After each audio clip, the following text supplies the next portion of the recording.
court meeting of the Gilliam County Court on Wednesday, August 15th. The time is 9:01. First order of business is the flag salute. I pledge allegiance to the flag of the United States of America, to the republic for which it stands, one nation, under God, indivisible, with liberty and justice for all.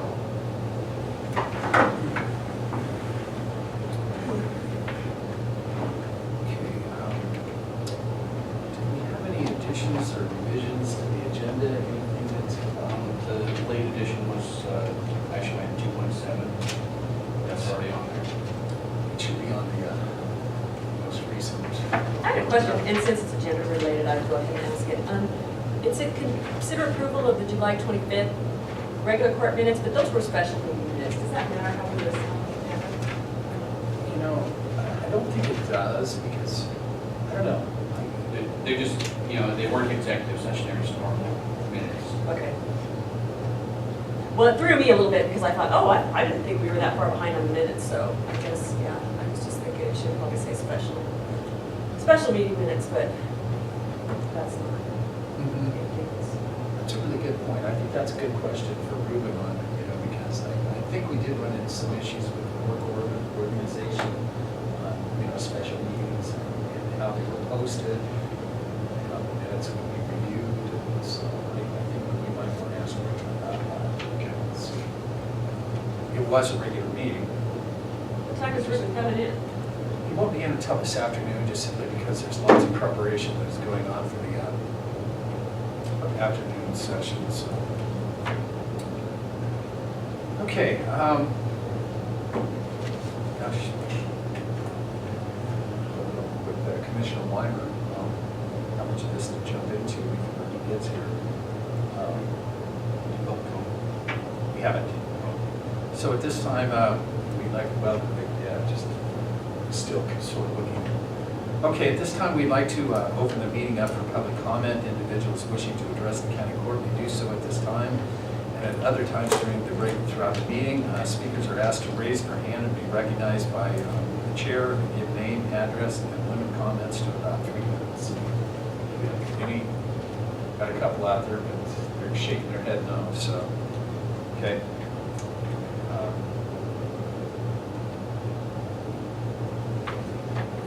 I'm going to, I guess, kind of drop down to one thing that I don't, it's really a request for budgeted funds, that being the Port of Arlington at 2.5. I guess maybe I'm trying to stall just a little here, hoping for Commissioner Weimer to arrive. 2.7, excuse me, I said 2.5. Not the court? It's the Port of Arlington's request for funds. 2.5.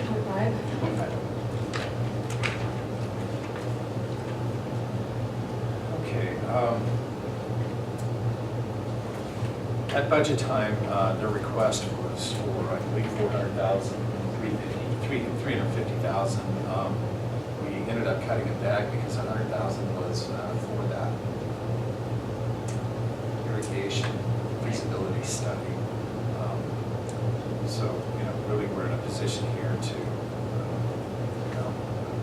just they use this for some of their operational costs and for special projects that they had brought to our attention at that time. I don't really remember what those were. I think there was there some addition? Do you remember what? I'm just thinking right now. Yeah. I was sleeping up last night. Yeah. Yeah. I remember the conversation and the justification for the 250, and the budget committee felt that it was, viable. Yeah. And this is normally one that we just give a lump sum right away. Exactly, yeah, Go ahead and do it. yeah. Gives them kind of the operative. I think it's something that we will be discussing as we go on today. We do have it on our agenda to discuss brand procedures. Right, but this already proved. This is just they're just. This is approved. They're just, Do you want a motion? Yeah, please. I would move that we authorize the release budgeted funds in the amount of $250,000 to the Port of Arlington.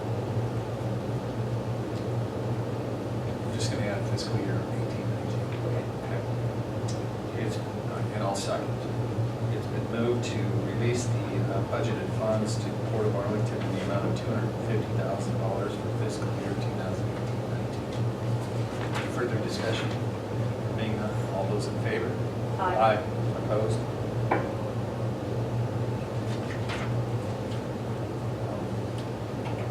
All right, I guess, just to kind of keep us on schedule. We have the resolution for 2018, resolution number 2018-011, volunteer workers' compensation coverage. So this really, it covers police reserves and search and rescue. Also, it takes into consideration, I believe there was, see something in regards to chaplain on here, yeah. Who is a non-public safety volunteer. I had a question about that. When chaplain was checked off, but then it didn't say up under applicable or non-applicable under number 4. It wasn't checked. Does that need to be checked? This being Applicable. yeah, it should be applicable.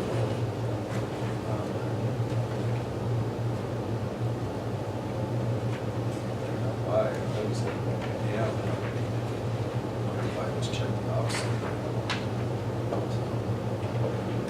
That was the only thing I saw. So we don't do, as far as volunteers and, we don't do any, we're not involved in any public events that we have volunteers for? Not really? Not really, no. Just disperse that to the people. Yeah. As much as we Good idea. possibly can, yeah. It's Yeah. easier just to kind of do a check and dust. Yes.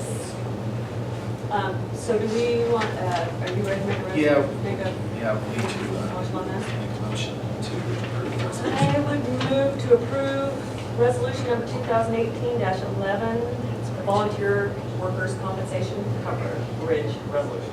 Okay, I'll second. It's been moved and seconded to approve resolution number 2018-11, resolution extending workers' compensation coverage to volunteers in Gilliam County. Any further discussion? There being none, all those in favor? Aye. Aye. Opposed?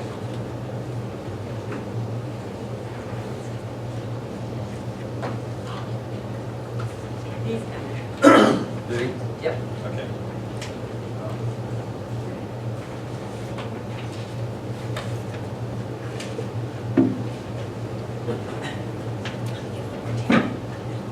How are you?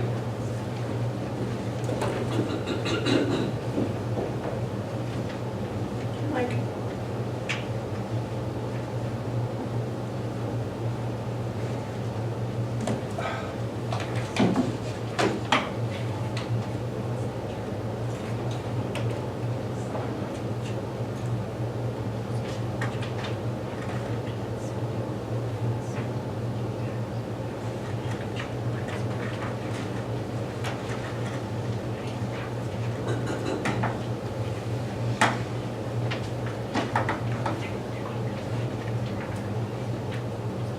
Been getting any sleep lately or spending half the night reading?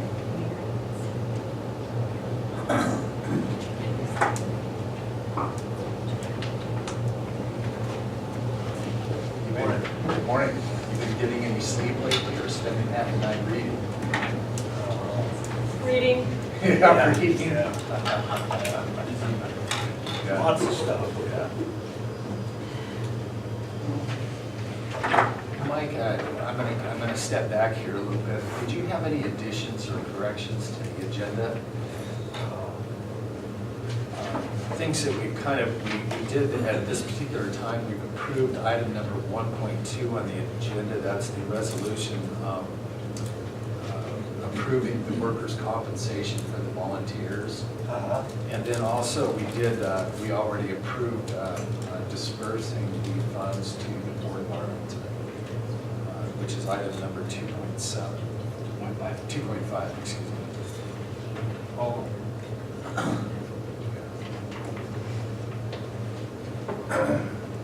So we're about to pick up here, one of the things that was item number 2.6, which is the City of Condon's request for funds for the swimming pool. Yes. It's in the total amount of $44,373.06. Their expenses were actually $50,806, $806.26. They had a revenue of $6,433.20. So the request is $44,373.06. Everything appears to be in order. At least I didn't catch anything through it. I didn't see anything. Yeah.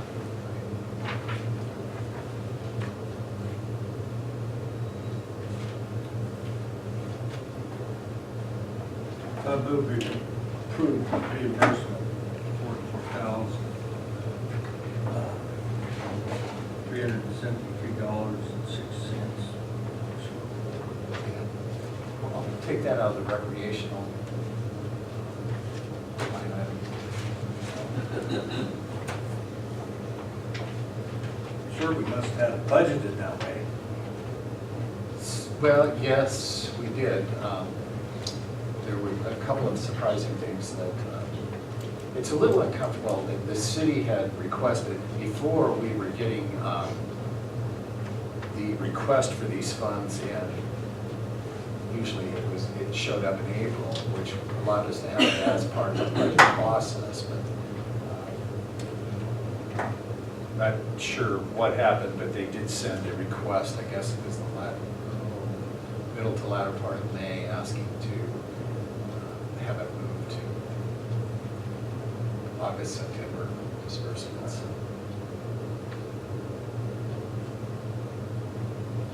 You second that? I will second that. Okay. It's been moved and seconded to approve the dispersal of funds to the city of Condon for swimming pool operations from July 1st to June 30th, or probably July 1, 2017 to June 30th, 2018 fiscal year, in the amount of $44,373.06 to be taken out of the recreational line item. Any further discussion? All those in favor? Aye. Opposed? Okay.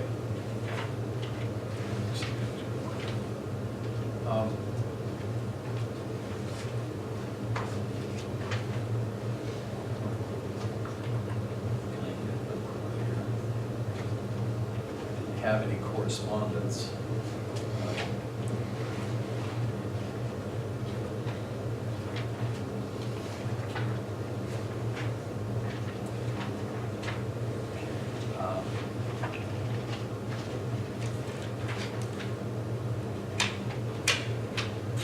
Wilkins crew, did you have anybody else now, anybody else that was going to come? We can get No. you started a little bit earlier. or It's if you- just us. Okay, all right. Let me line up my paper clips because I am that kind of a person. Okay. So they're not all right place. They need to be full. Okay, Okay. here you go. Is there something on here that you Smile. think? What's that? Okay, we've got the Columbia Basin High School Rodeo Team request for funding support for the Condon High School Rodeo. Good to see you, kids. All right, thank you.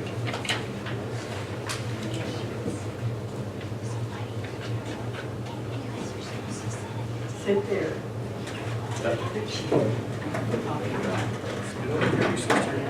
Okay. All right. It's good to kind of introduce yourself and say where you live real quickly, okay? Good morning, we are Kate and Callan Wilkins, and we competed in the Oregon Junior High Rodeo and Oregon High School Rodeo as part of the Columbia Basin High School Rodeo Club. Each year, one of our club depends on our sponsors like you to help us on the road, put on our rodeo. Our club is made up of 13 junior high and high school students. Students are from Arlington, Condon, Fallsville, Beaufort, Grass Valley, and this year the Columbia Basin High School Rodeo will be on September 2nd and 3rd in Condon, Oregon. As members of our team,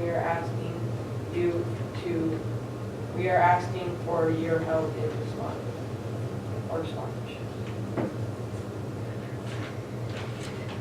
The CDSR contributes greatly to the surrounding communities as to many of the businesses in our areas. This brings in high school rodeo families from all over the state of Oregon. It's estimated that there will be as many as 150 competitors in our rodeo, while those families are great in our communities and they support local businesses and visit our local attractions. CDSR Club would greatly appreciate your sponsorship for our September rodeo. Thank you so much for our support and we look forward to visiting you with our rodeo. And this is our 30th year. We have invested $1,000. That's pretty awesome, 30 years of doing this. That was before you two were born, Yeah. you know that. Me too. Okay.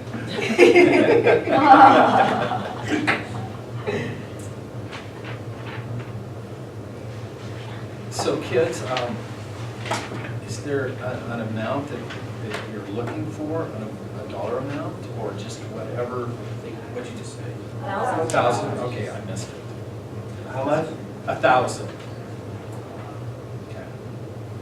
What have we done in the past? This is the This first, new? this is new. This is the first time this organization has come to us. I don't think that's true.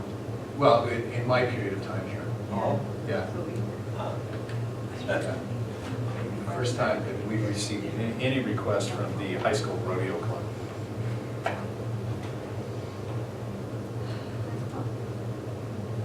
Out of those 13 members, just so you know, 7 of them are from Gilliam County. So there's, at this point, 5 or 6 from Arlington is my understanding. And then there's these guys and there's 4 from Condon.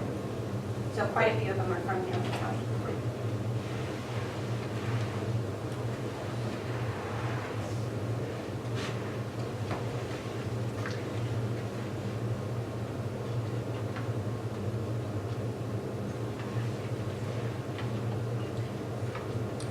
Where do you get other contributions from a lot of different Local businesses. groups? Did you hit up waste management? So, Oh, yeah. okay.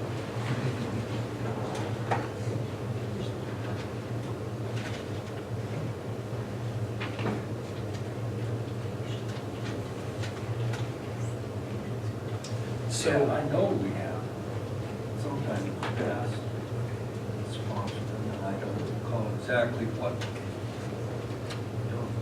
I was relying upon the court administrator to provide that history for us. yeah, I can assure you that there was never a request while I was here. Yeah. Okay.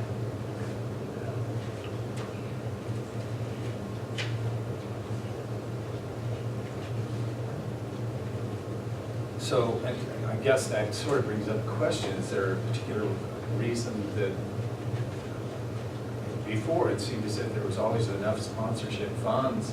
Is there something that's sort of going on that maybe we could So- find that? In previous years, we've gotten a lot of in-kind donations for support services. So for announcers, for example, that's been an in-kind donation, as well as people that have come to time or help time during rodeos. And some of those services we're now having to pay for.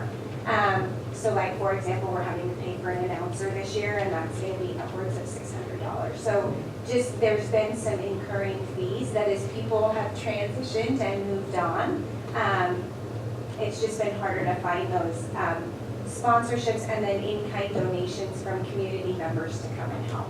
Okay, okay. Thank you. Any other questions? I'm not quite sure. I wished I had that information. But,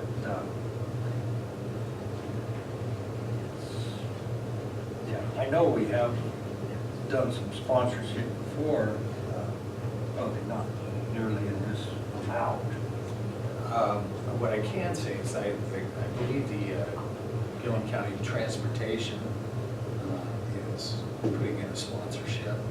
I think they have every year. Oh, Yeah. But They're new this year. Are they new this year? Yeah, Okay. yeah. And for your sponsorship too, your names are obviously gonna go in our programs. There will be banners that will be made to put up in the arenas as well, that you are a sponsor. And then if you'd like to come hand out event-winning buckles, you are certainly more than welcome to do so. How much is the transportation department? They did 250. well, looking at the big picture of this, in terms of economic development type activities, and this would be where we are getting a return on this. It's not a direct return to the county government, but overall, there's an influx of people who come here during that time. I guess it's somewhat of a question how much they end up spending, and the concessions and whatnot that go on at the fair are probably the biggest item. And plus, I mean, this cost $25,000 is probably multiplied. Even if there isn't, a lot of people come and go without too much, spending too much time here. But they may end up somewhere between Arlington and here, they still have to stop in and buy gas. Other services that this, if it was to really actually be analyzed, and I think it can be justified for that. Still, in terms of long-term commitment to this, is something I think we have to take more time to look at. This is kind of a short notice since, what, we're 2 weeks away or less. Yeah. And we kind of like to budget ahead for things that are going to be reoccurring.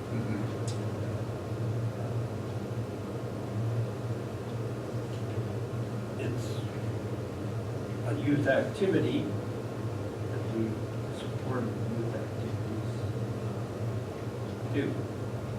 So where do we pull the money from? Well, there were two, there were really three places that I was thinking: the youth activities, economic development fund, and also there is, I kind of consider gain share is one of those that I sort of like seeing moving towards education components. And this, I kind of feel at times is a way for kids to get some education. It's very similar to some of the sports teams that we have done some funding that's wrapped around the schools. Yeah. And, so any one of those three locations I think would be appropriate.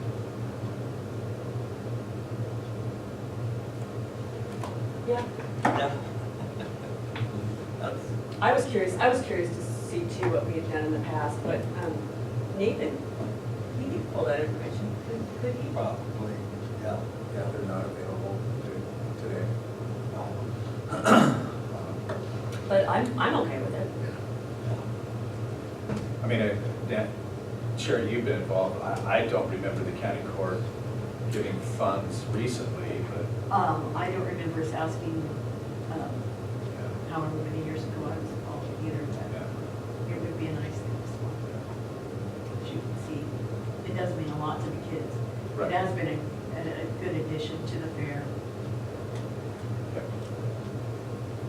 seemed like maybe it might have been $500 or something like that you know, and we had some sponsorship. You know, we got our name out there. Okay, all right. Yeah. All right. In that process too.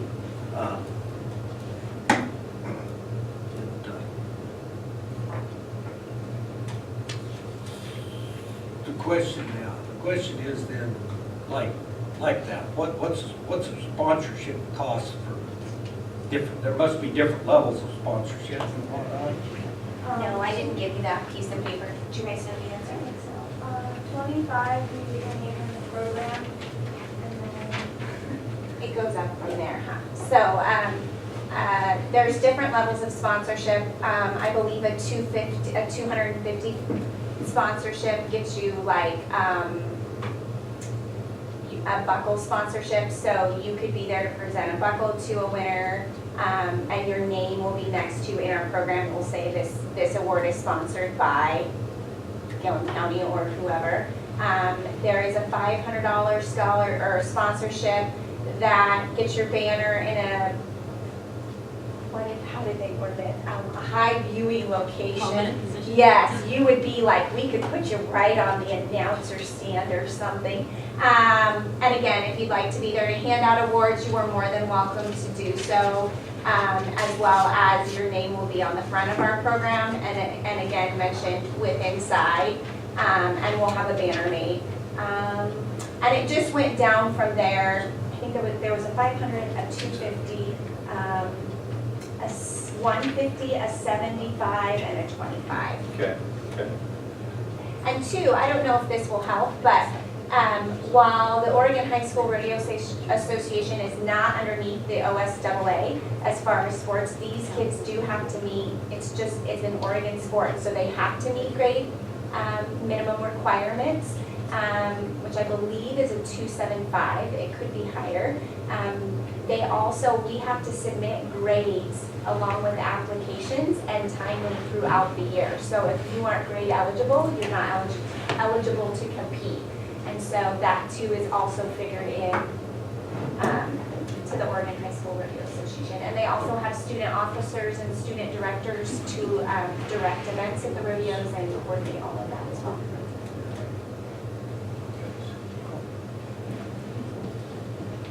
What level do you want?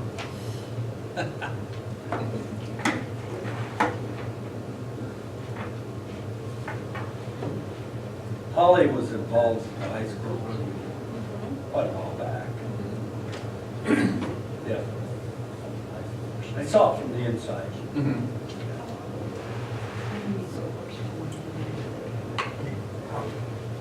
Fill them out. 2 sponsorships, huh? Well,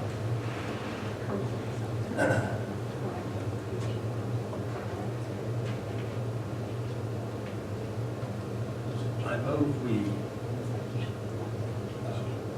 appropriate $1,000 to Columbia Basin Rodeo Club for the high school rodeo here at Gilliam County Fair. To be taken out of gauge share.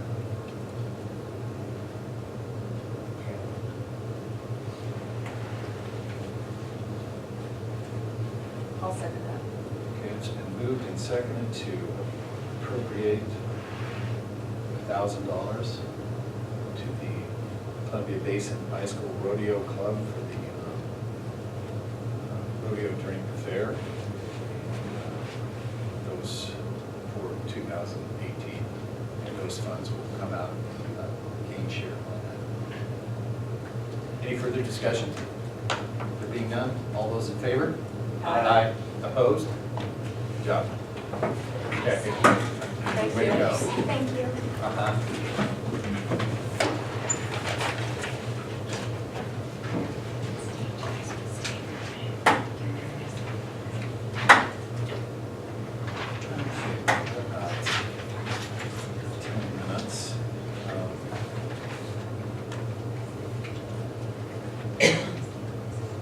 while we wait for our next appointment, I'm going to kind of touch a little bit on the capital project updates, specifically, I guess, Burns Park. Sandy, you've been kind of working with Daryl on that. Sure, so we've got the water lines done, the new cross-breeze spigots. We added 6 cross-breeze spigots to, the 6 that weren't cross-breeze, so that they can stay there throughout the winter and not have issues. The electrical, we've had an electrician go up and look at it, and we're supposed to be getting a bid sometime this week, so hopefully it'll show up very soon as to what it would cost. The report back was that it wasn't going to be that extensive, that for, I believe, to get 12 of the 17 spots upgraded from a 30 amp breaker to a 50 amp breaker would be pretty insignificant, and the wiring that's already in place underground is sufficient to do that. To get those 12, if we wanted to get the other 5, those would require an upgrade in the wiring. So the 12 should cover what we need just fine as far as those 50 amps. So we'll see what that is. There's also something that Thompson Brothers, the utility company, was willing to help us do, so we may be able to get them to make those upgrades themselves at no cost.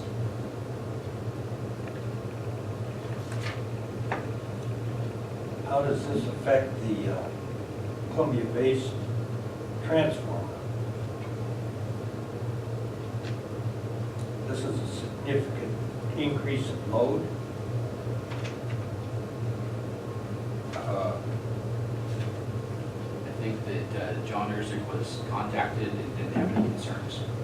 So we have permits on all this? We don't have anything on it yet. We're just looking at the cost. Right.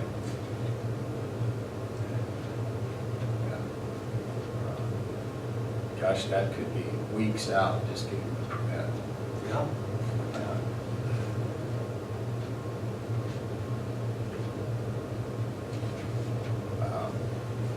Yeah, I think really the discussion is, I feel as if we need to kind of proceed forward with this if we're going to utilize it for this fiber construction crew to be in there. A big portion of it is going to be handled, I mean, they have volunteered to provide the work. We're going to have to provide the materials. Robinson, yeah, they volunteered to do the work for us. Good. That was one of the questions I had, because when I was reviewing the minutes, I was reminded that Robinson Brothers said that they'd offer to help Yeah. with updating. I was wondering what would we let them do? Yeah, mostly, since the big concern that we had was is the wire capable of handling 50 amp service? It is. So moving it from 30 to 50 wire is capable. So my assumption is it's probably 8, 10 gauge, probably 10 gauge that's in there. So probably have some engineering costs in this. I think it is specifically, a lot of them are the old, small boxes, which are going to require to be updated more. And I believe there's 8 of those sites I think there was 8 of those sites that are going to require the new box. So maybe, let's see, it goes from 12 There's 3 that already have a 50 amps. 50 amp, and so we were talking about adding 9 more. Right, but of those 9 to be added, there's, some of them already have the new box. They're going to require the new box. The ones that are going to require the new box are the ones that are up against the arena horse track. And there's either 5, 6 that are right there in that location.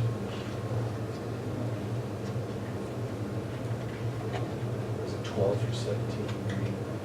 Something, I can't remember Those the are the number, ones but that, yeah. yeah.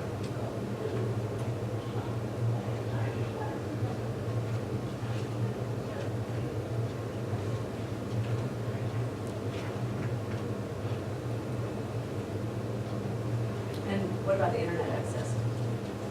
It, parts, everything is ordered. They're hoping to be able to begin construction sometime right after the fair. They expected all the components to be in the first part of next week. I kind of asked them to hold off on doing too much during the fair. So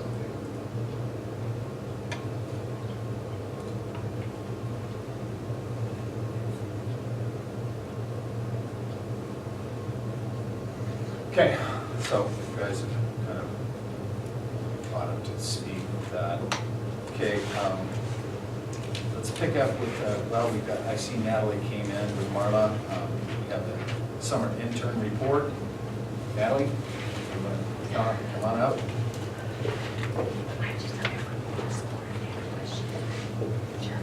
Good morning. Good morning. Yeah, good to see you. Yeah, thank you guys for having me.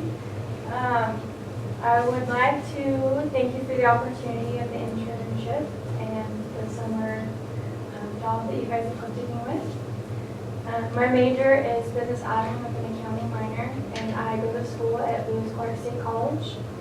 I'm actually currently going back to school right now as we speak.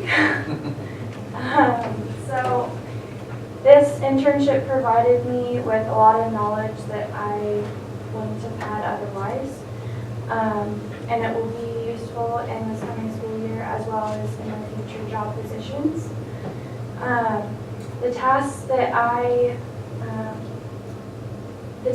did were updating and revising records and purging outdated data and files. The data entry and entering data entry into the system and streamlining the process for the staff members. I'm not sure if you guys were aware, but there was a new system that they were trying to transition stuff from the file, like the hard copies, into the computer. And it was all kind of new as well with the employees that were currently having the job. And so we kind of worked together to understand the system as well as teaching me the ins and outs of purchasing cars and everything that they do at their job now. So, and then technical assistance, I guess I could say. I did a little bit of that, having knowledge, being 23 and born into the phones Technical world. Yes, exactly. So I was able to help with a lot of that, which made me feel good knowing that I had the knowledge to equip them with what they needed help with and assist them with that. So, I mean, I guess I didn't understand what this job was entailing when I went in, and Marla and both Sabrina were able to tell me the process and show me that it can be quite complex with the dispatch information, and overall it was a great experience, and I'm happy that I was able to have the internship. So you learned about the different silos of funds that come in for Yeah. different things and how they Yeah, well, coordinate, try and coordinate everything together to.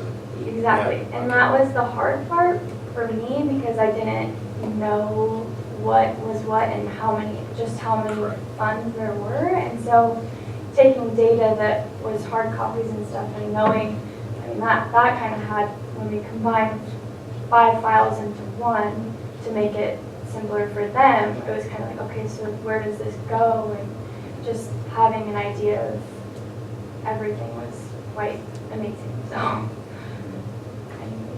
The software system, I think, helps an awful lot, but it's only as good as the data entry that somebody does to. Yeah, to exactly. get You the kind of have information to, there. you kind of have to have an understanding of what you're doing before you can do it. And that was having Marla explain, okay, so this is where this goes and this is why. Okay. I needed to know so I could further manipulate the data and bit of work long. Okay, Natalie, can you kind of touch a little bit on how this particular position is going to help you towards your degree?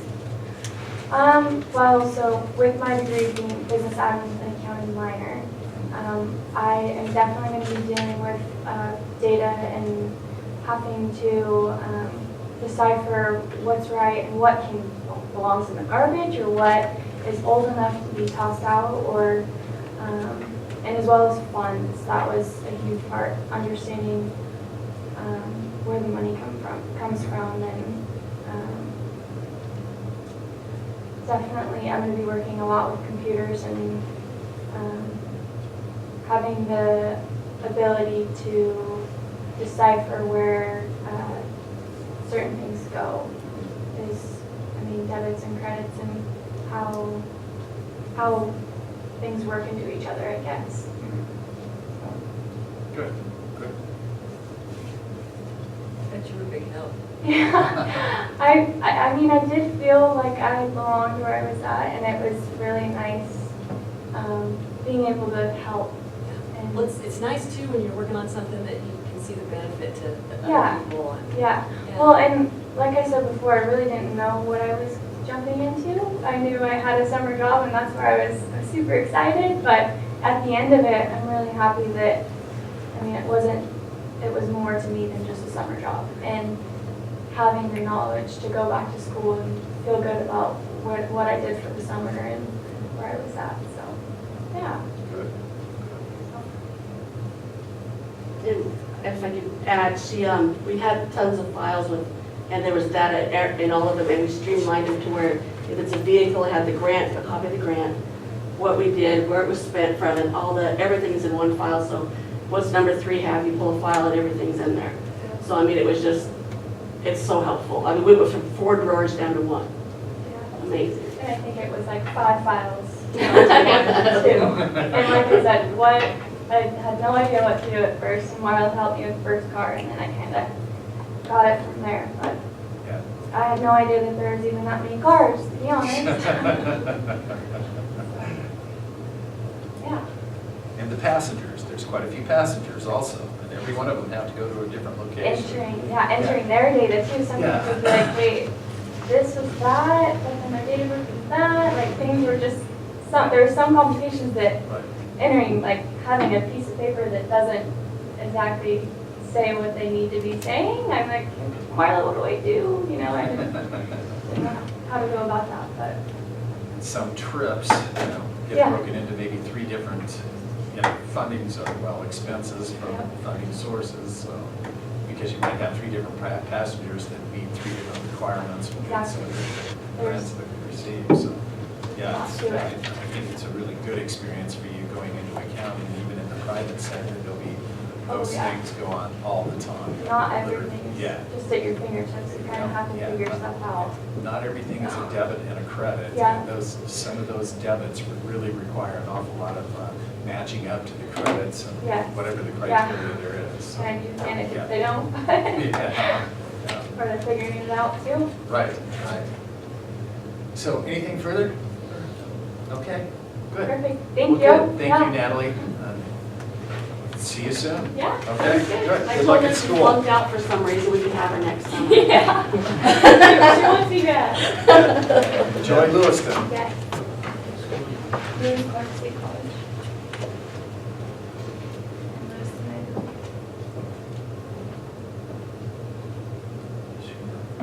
Okay, let's, we have about 15 minutes, so you know what? I'm going to jump in and tackle this NORCOR request for amendment to the county subsidy amounts. It's item number 2.7. So the last time that we met, the day after, I guess it was the day after NORCOR had a meeting. There's actually been 2 subsequent meetings since then. During that one, it was brought to our attention that there are some legal fees to be covered in regards to the contract with the U.S. Marshal's Office and the detaining of ICE prisoners. NORCOR's opinion is that the lawsuit is unfounded just simply because what the state of Oregon, it's based on the state of Oregon, and I don't remember the ORS right now. And within that that rule, it says that we cannot apprehend and we cannot detect and apprehend people who are here illegally. Norcor feels that they do not detect or apprehend any of these people. That is done by the U.S. Marshal's Office, other legal entities. So once those people are detected, apprehended, put into, Norcor is just one of the facilities that is used to house them. It's roughly a $850,000 revenue generation item for Norcor. Without it, I'm not sure that the facility could continue operating without huge county subsidies, specifically really from Hood River and Wasco County. Those really being the two entities that are relying on these funds much more so than Gilliam and Sherman. During the Norcor meeting, it was pretty much a unanimous decision to continue with the lawsuit.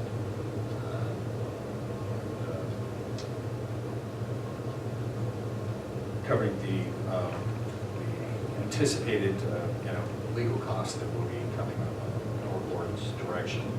So consequently, Norcor is looking for a capital call, a special assessment to each one of the counties.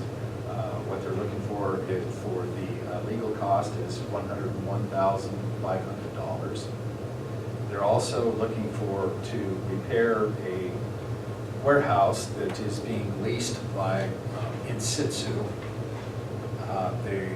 The insulation that was sprayed on the ceilings and the walls at the time that the building was built 25 years ago is beginning to peel off.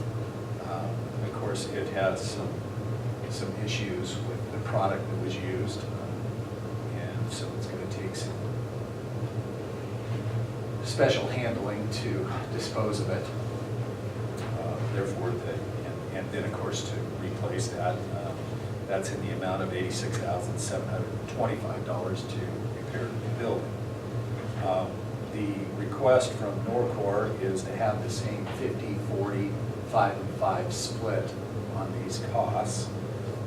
The cost to Gilliam County, who is in the 5%, would be $9,411.25. This is not budgeted money. These are costs that were really not anticipated at budget time. Therefore, it will require, a supplemental budget by Norcor. For us, kind of depended on where we want to take the funds. I'm kind of in the corrections fund. We probably will end up with supplemental. It's 10%, isn't it? If you change that to about 10%. Well, it depends on how he did the appropriations resolution. Okay. Where's that at? It's 117, so it's in the general fund back there. So I don't have the page now. Oh, here we go.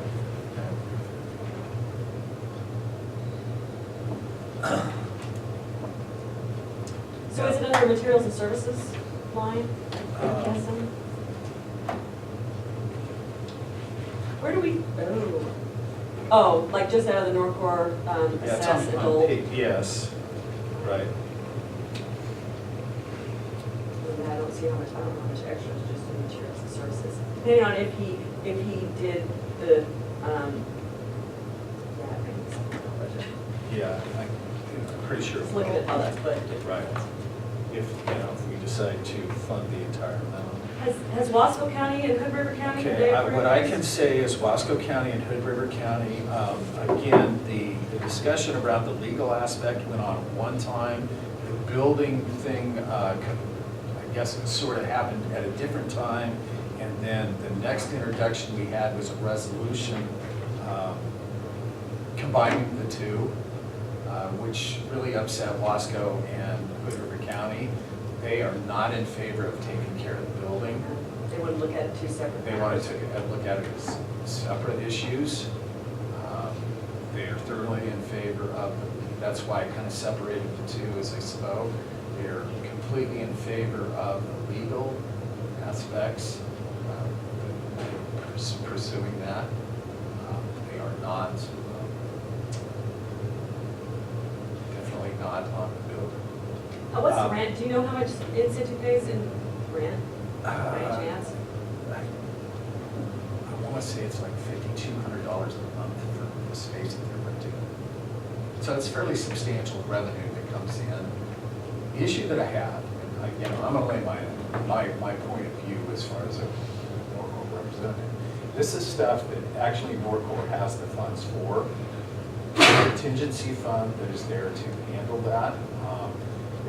At this time, the director feels that, this is not something that is, that those funds are for the operation of the jail, not for the care of the building.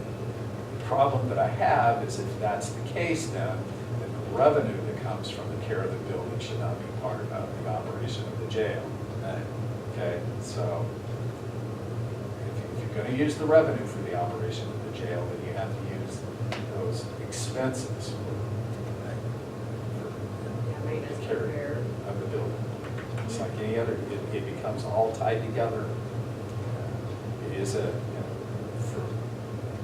me, my position would be that, we do fund the legal cost, but not the fund for the building.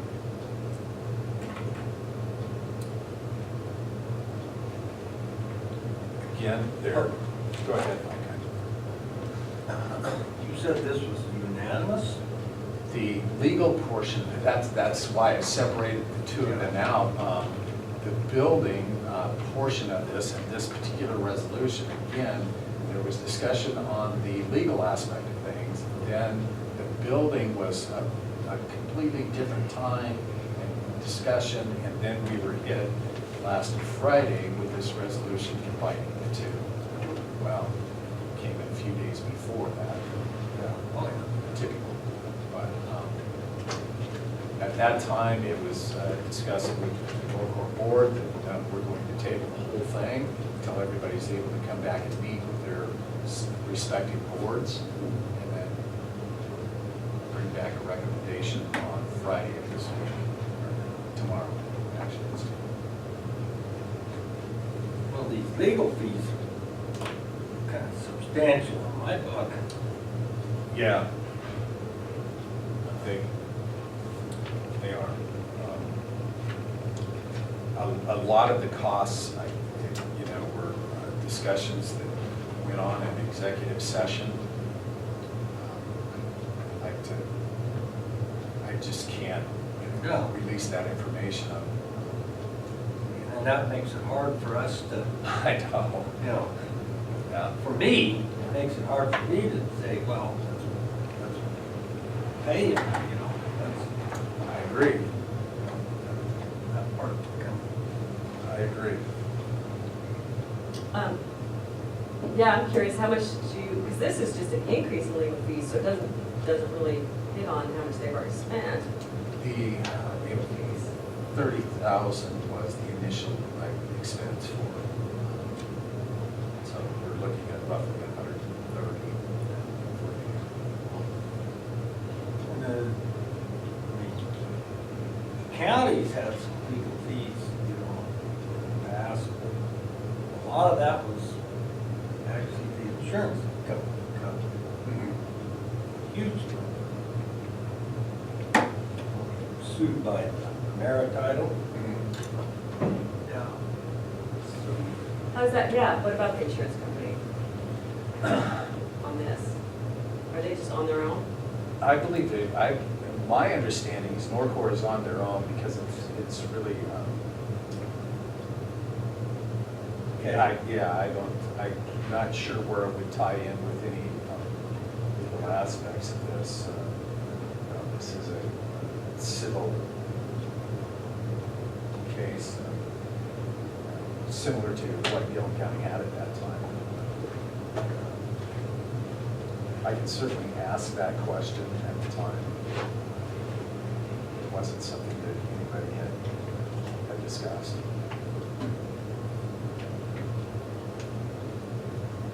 I guess there's always the simple choice with Norcor. It's look, quit doing it and start, subsidizing with county funds. Yeah, it seems like, this legal fee deal, you pull the buck. Come back the next time, oh, we need another 100,000.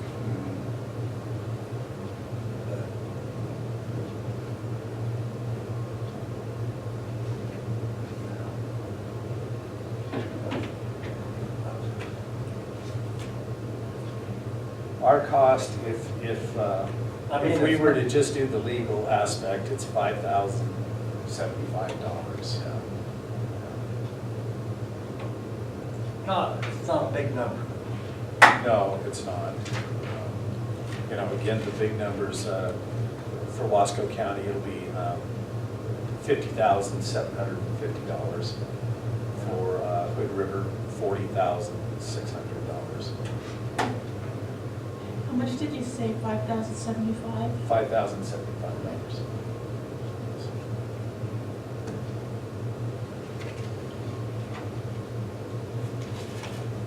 Well, we need to keep the jail going, I guess, at this point. So, Yeah, it's, but the 5,000, the 101,000, how much contingency did they have? $300,000 with contingency. The problem we have is that contingency now is, into the 18-19 budget year. We're spending a big chunk of it. Again, for me, it's a big chunk of it that is going to the building, $86,000. The way I look at it, so that leaves you with roughly $214,000 for the rest of the year for any emergencies that come up. So like Wasco County, they seem okay with legal fee stuff? They're good, yeah, amazingly, they're good with the legal fee aspect of things. As a matter of fact, they probably led the charge in saying, but again, it would be, without the revenue that comes in from the ICE work or U.S. Marshals work, their cost would go up substantially. So this really is a fairly small cost for them. So this is kind of, the problem is, am I associating this 101,000 with the ICE problems? Yes.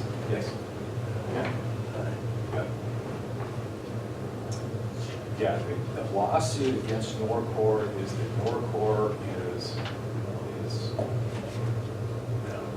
violating the state of Oregon statute that says we are a sanctuary state, I guess, or something of that nature, whatever it is.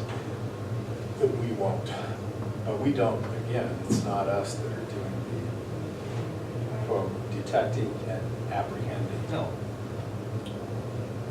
Still seems like an insurance company ought to be in on this somewhere.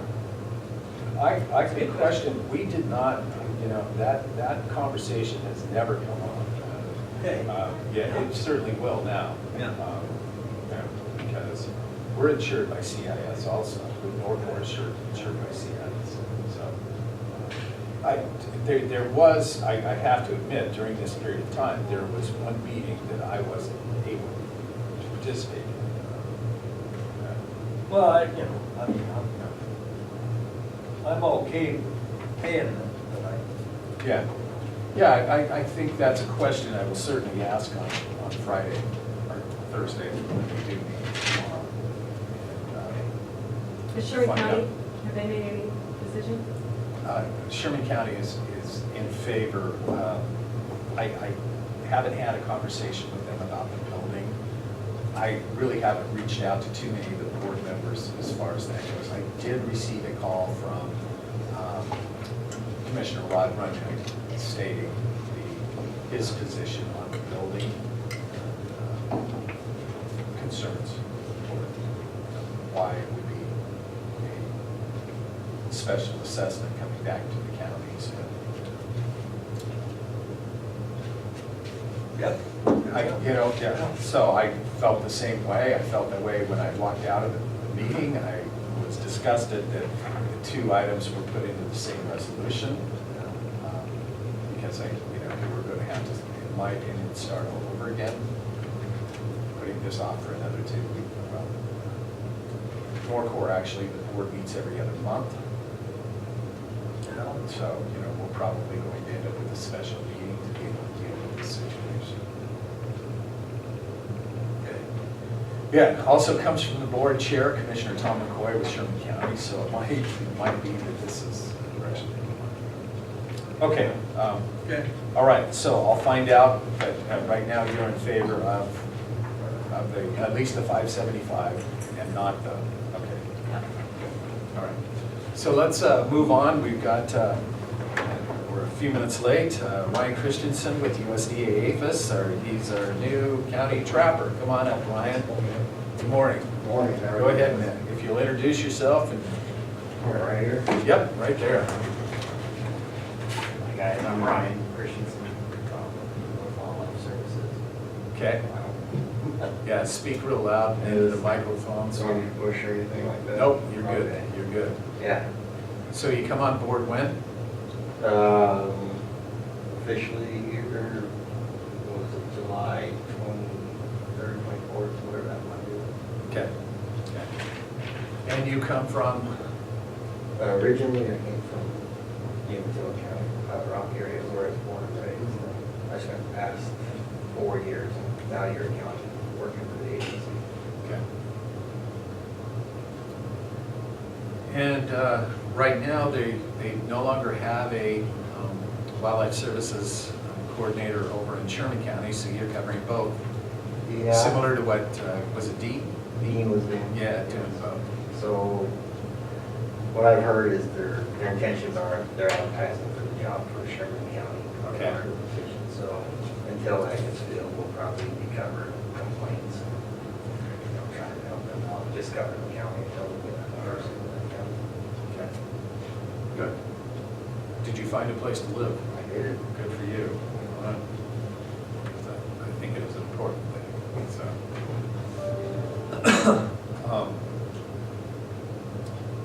Have you run into any issues, anything that's? No, Okay.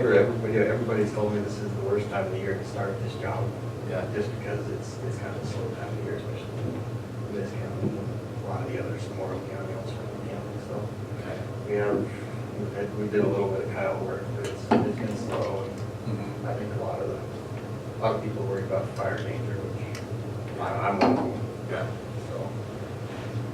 Well, it'll give you kind of an opportunity to learn the lay of the land, kind of thing. To learn the county, meet a lot of folks. So have you had any conversations with the former predator control, Bob Thomas, about, Yeah. hot spots, I guess? Yeah, we've talked a couple of times. I've known Bob for a while, so Okay. Okay. I'm sure he's offered to be helpful as he can. Sure, sure. Okay.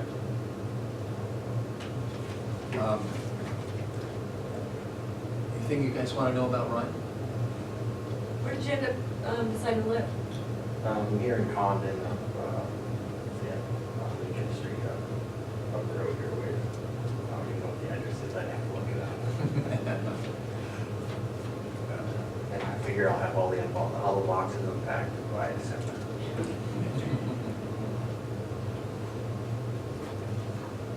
Well, I can say welcome. Thank you. We've been kind of without for a period of time, or I'm not going to say without, but sharing, similar to what we're going to continue doing until they do get the additional person hired. So I think, again, you know, communication with Bob Thomas, who really knows the area, and where those, quote, hotspots are, will be really beneficial to you. Yeah, hopefully, I think Bob did occasionally stored some animals that, well, how should I say this, lost or pets that somebody didn't know. That's probably not something you would be able to do. Yeah, I talked to the sheriff's office a little bit about that, so I'm trying to figure out a place to put them right now. I haven't brought my kennels over yet, so that's something I'm looking at. Okay, all right. Okay, any further? Thank you. Okay, That's it. okay, good to meet you, Ryan. Yeah, thank you.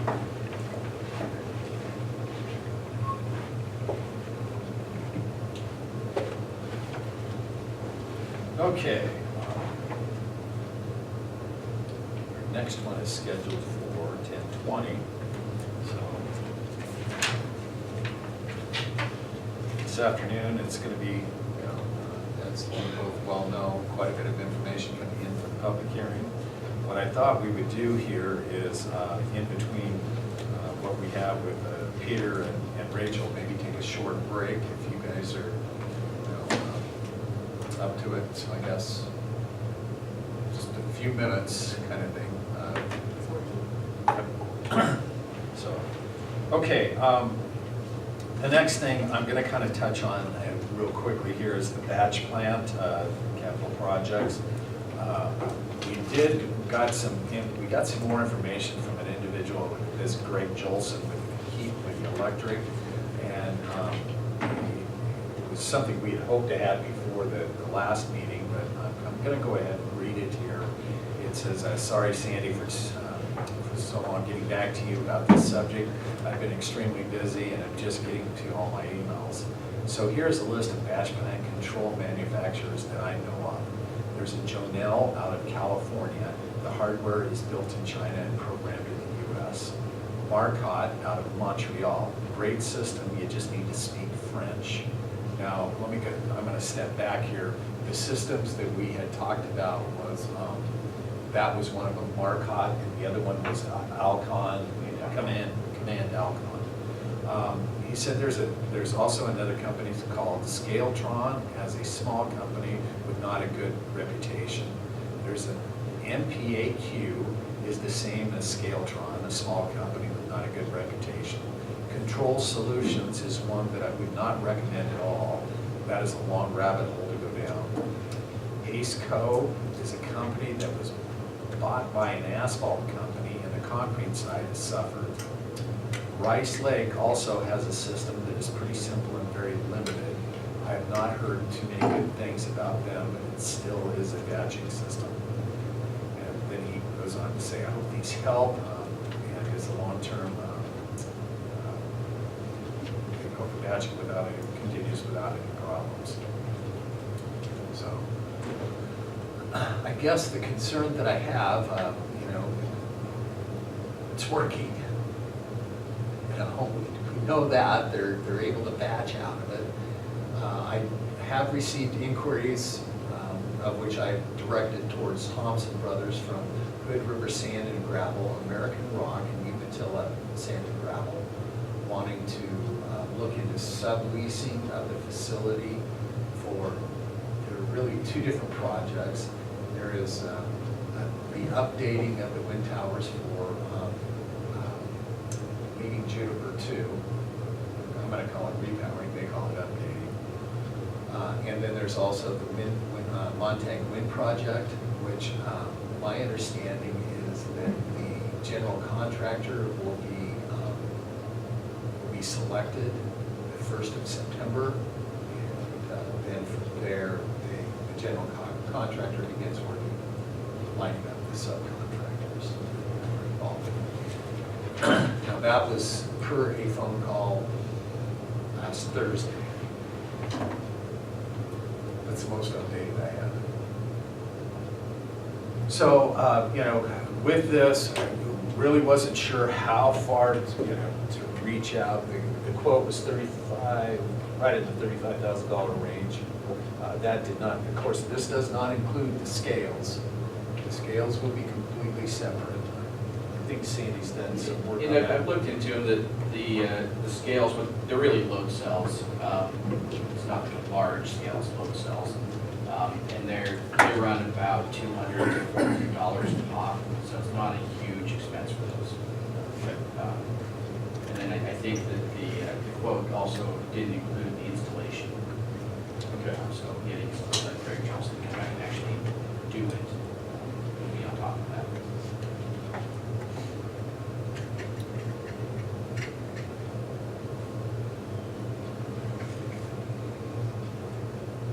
The email that you received, did they say anything about Command Alcon? Well, of course, this is the individual that told us that Command Alcon does about 95% of the work, or has. Right. And Marcotte was the other 5? Well, Yeah, so he was asked to give us alternatives to Command Alcon. Yeah.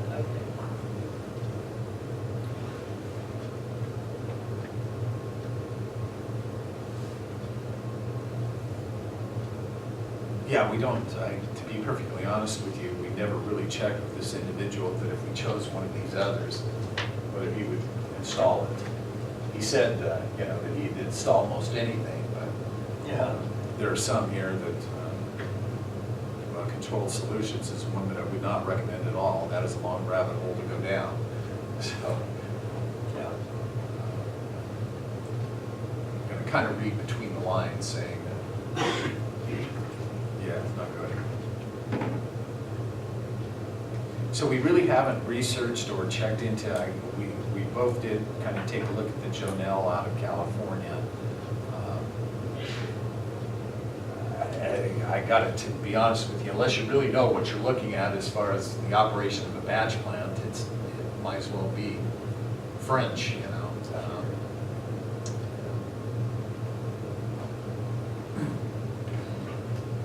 Mike, we need to hire this guy to, Well, you know, it kind of gets to the point where you almost feel like you need to hire this guy to come in and do the RFP for you, so that you know that when you got the information that it was going to be,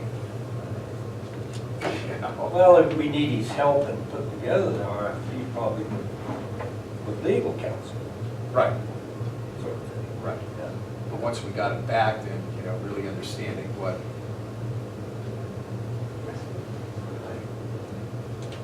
How to interpret.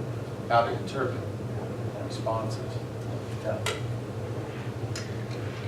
You know, I guess my concern is that, you know, if this is subleased to somebody else, Hood River Sand and Gravel, Umatilla, American Rock, all of them prefer the, you know, Command Alcon system. Do we have something with more value there, with, you know, Thompson Brothers, or, yeah, that's where it gets a little bit difficult to make the call. Well, I guess what I'm hearing is it might be best for us to go ahead and get together with Greg and perhaps put together, and of course, we've been putting together an RFP to send out to these entities, or maybe contact him to have him reach out. Well, no, it's going to be over $10,000, we know that. So Yeah. it's going to require more. It'll be an intermediate level. Correct. Yeah, it seems like, seeing if he would help Yep. us on that. Okay. Pay him a certain price Yep. for that. Yeah. I mean, yeah, we may still end up the same answer, but at least, Well, at least we have a document that says that, you know, we through the proper channels. We just got this email, actually, it wasn't very long, so. It was long after our last meeting. The 10th, probably, something like that. Anyway, well, that's the angle that we'll go, is looking at. and the legal counsel, I mean, he's gonna be the one that says what kind of an RFP is, you know, what kind of legal steps right way. Right. But Right. to me, we need to expedite this, knowing that this system could go down at any time. That's the big concern we have. We're not in an emergency yet, close. Yeah. We don't know how close. We don't know how close, that's kind of the issue. Yeah. Commissioner, yeah. If something should happen between now and the time we can, make this purchase, we may be forced to go to Right. a single. Yeah. In my opinion, I think we'd be justified. Yeah, I think part of the overall cost of the scale thing doesn't appear to be that much. Perhaps we could get him here for that, and during that process, help us with, Yeah. we kind of, what do you think? Is that?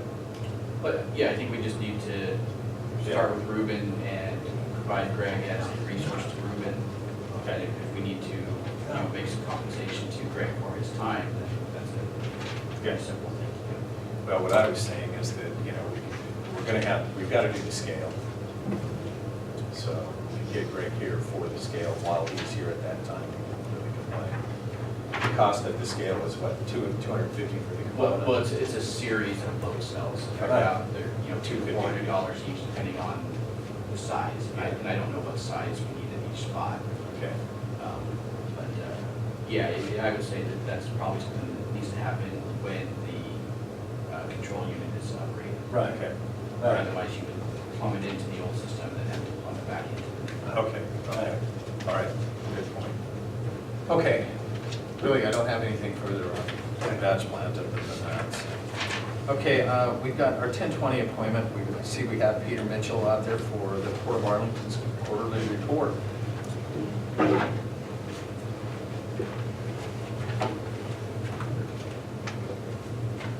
Morning. Morning.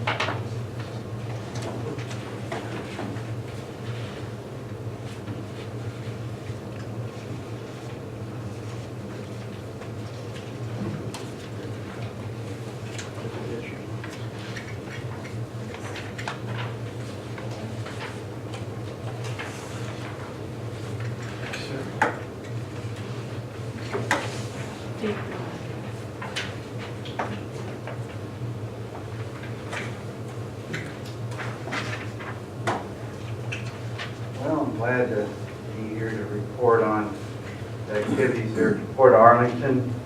Last time we were here, we talked quite a bit about Shuttler Station. This time it looks like it's going to be a little bit about the Arlington Basin Industrial Park.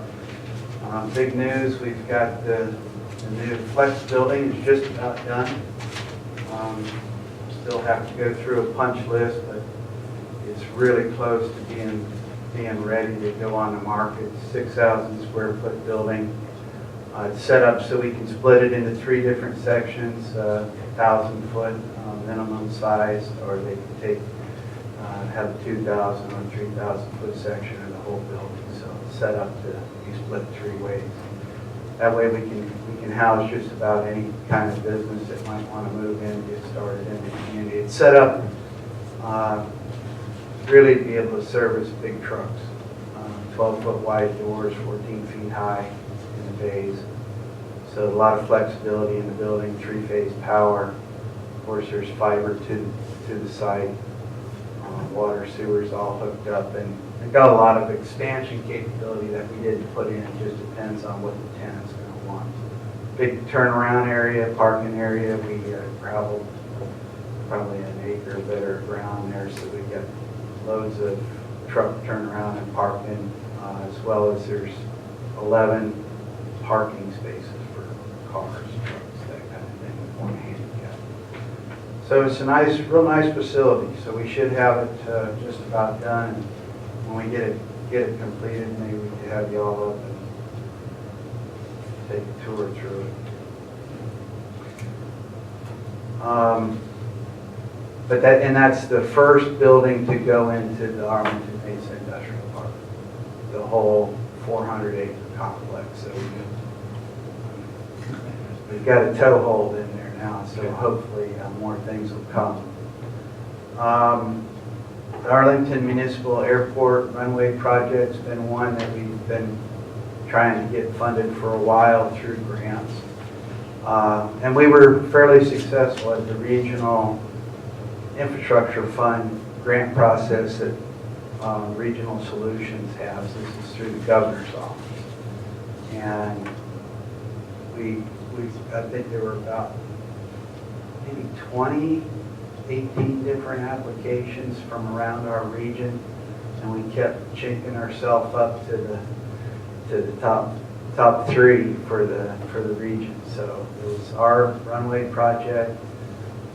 Pendleton has they're trying to refurbish airplane hangar for the drone industry, and then Milton Freewater has a wine grape crushing facility they're trying to get installed. And those are the three projects that are being advanced from our entire region. So we're very pleased that we were able to get a toehold.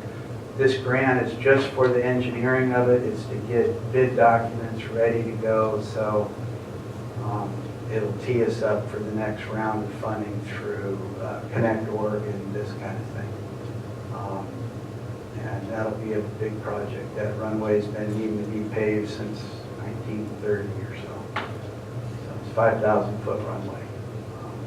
And it'll be a nice attractant to the airport and to the industrial park.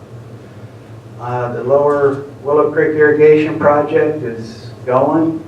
We sent out, the Port Board selected CES to be the engineers on this, to do the feasibility study. We sent out inquiries to all 35 landowners in the area, and we're just starting to receive the first of the batches back. There's about 6,500 acres that have signed up so far that want to be into the study, and there's several more that I know of, big landowners that are interested in doing. It's a busy time of year right now. So we're hoping to get that going underway and turn the engineers loose so they can start studying the site.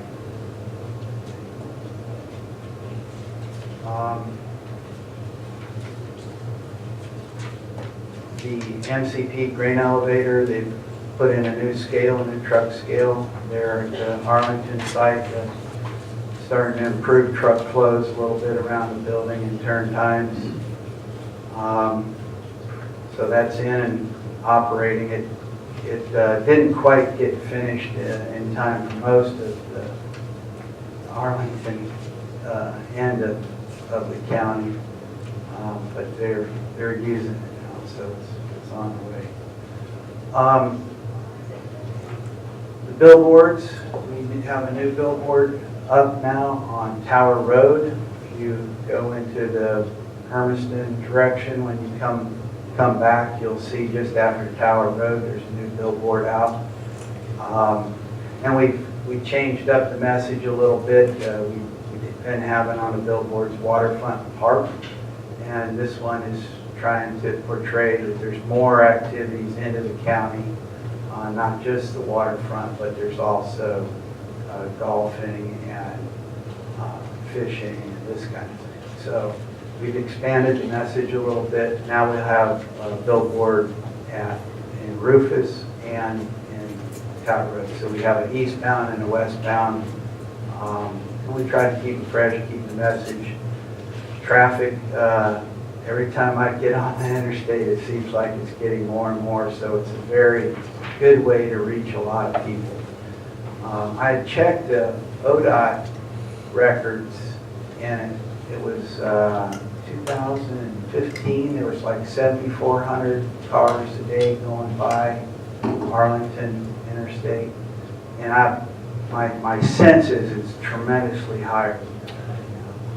The other day I got on the interstate headed towards Rufus, and it was like, well, I won't say bumper to bumper, but it was thick trucks and cars. So we're definitely getting more traffic out there, so it's a way to pull people in.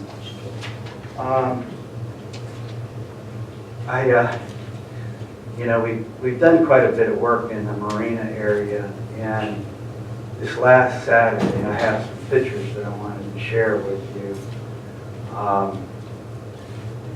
It's the most crazy thing that I've ever experienced, but Arlington is about 240 river miles from the ocean, and it is a crazy hot spot for surfing. And I wanted to share these pictures with you. This was this Saturday at Arlington.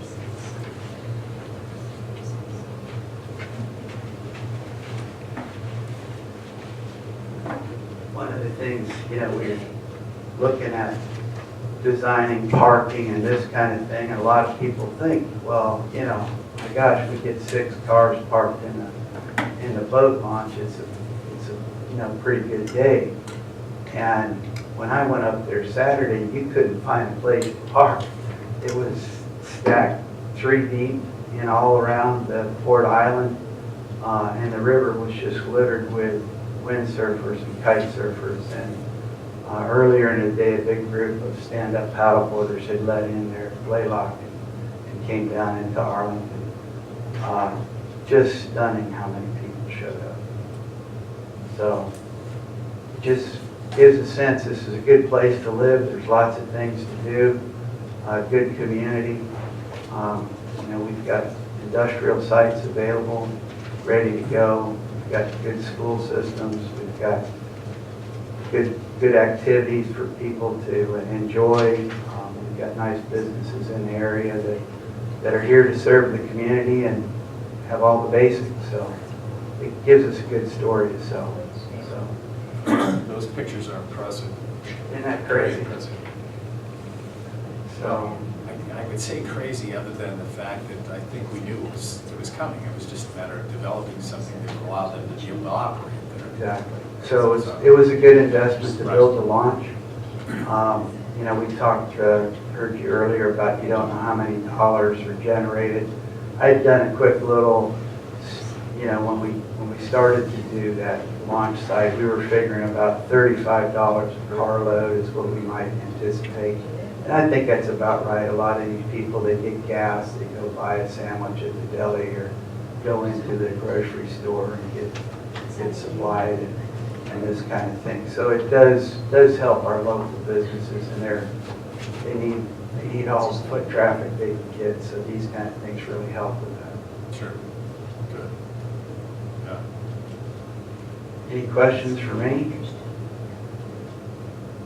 What's the story on the truck scales during harvest that were not operating properly? I've heard that. I heard about it first last night. I'm going to learn more about it. I'll let you know. They might have had some tweaking they still need to do with getting that scale set up and established. Our expectation, I'm sure theirs too, was that the company that installed it did that. The person I talked to had weighed on the old scale and it was way off. Not the new one, or this was the old scale? Because I asked him about that, and I'd heard this. I asked him to make sure because I thought, oh, the new scale. And he said, no, it's inside. Okay. Yeah. So that is part of the reason that they wanted to do the new scale. Good equipment. It sounds like this wasn't just a little incident. It was a big problem. The way I understand it, it's a very big problem.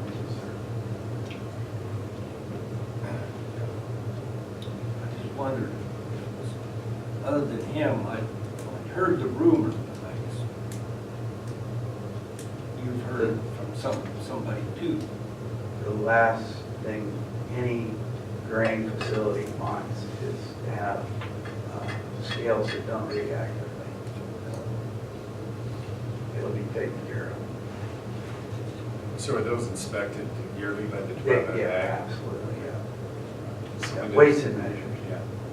That's all under the Department of Ag. So when do they normally do their inspection? I I don't know exactly, I couldn't give you an answer. You know, they come in at various times, for various reasons. Right, It's right. kind of a random thing. Yeah, they usually have a one time a year and then a random. So, but it's part of the reason that, you know, we wanted to put new scales in is because the old scales were at full end of their life. And the new scales needed to go in to, you know, and also it helped with the flow of traffic through there. But the new scales are essential to their operation.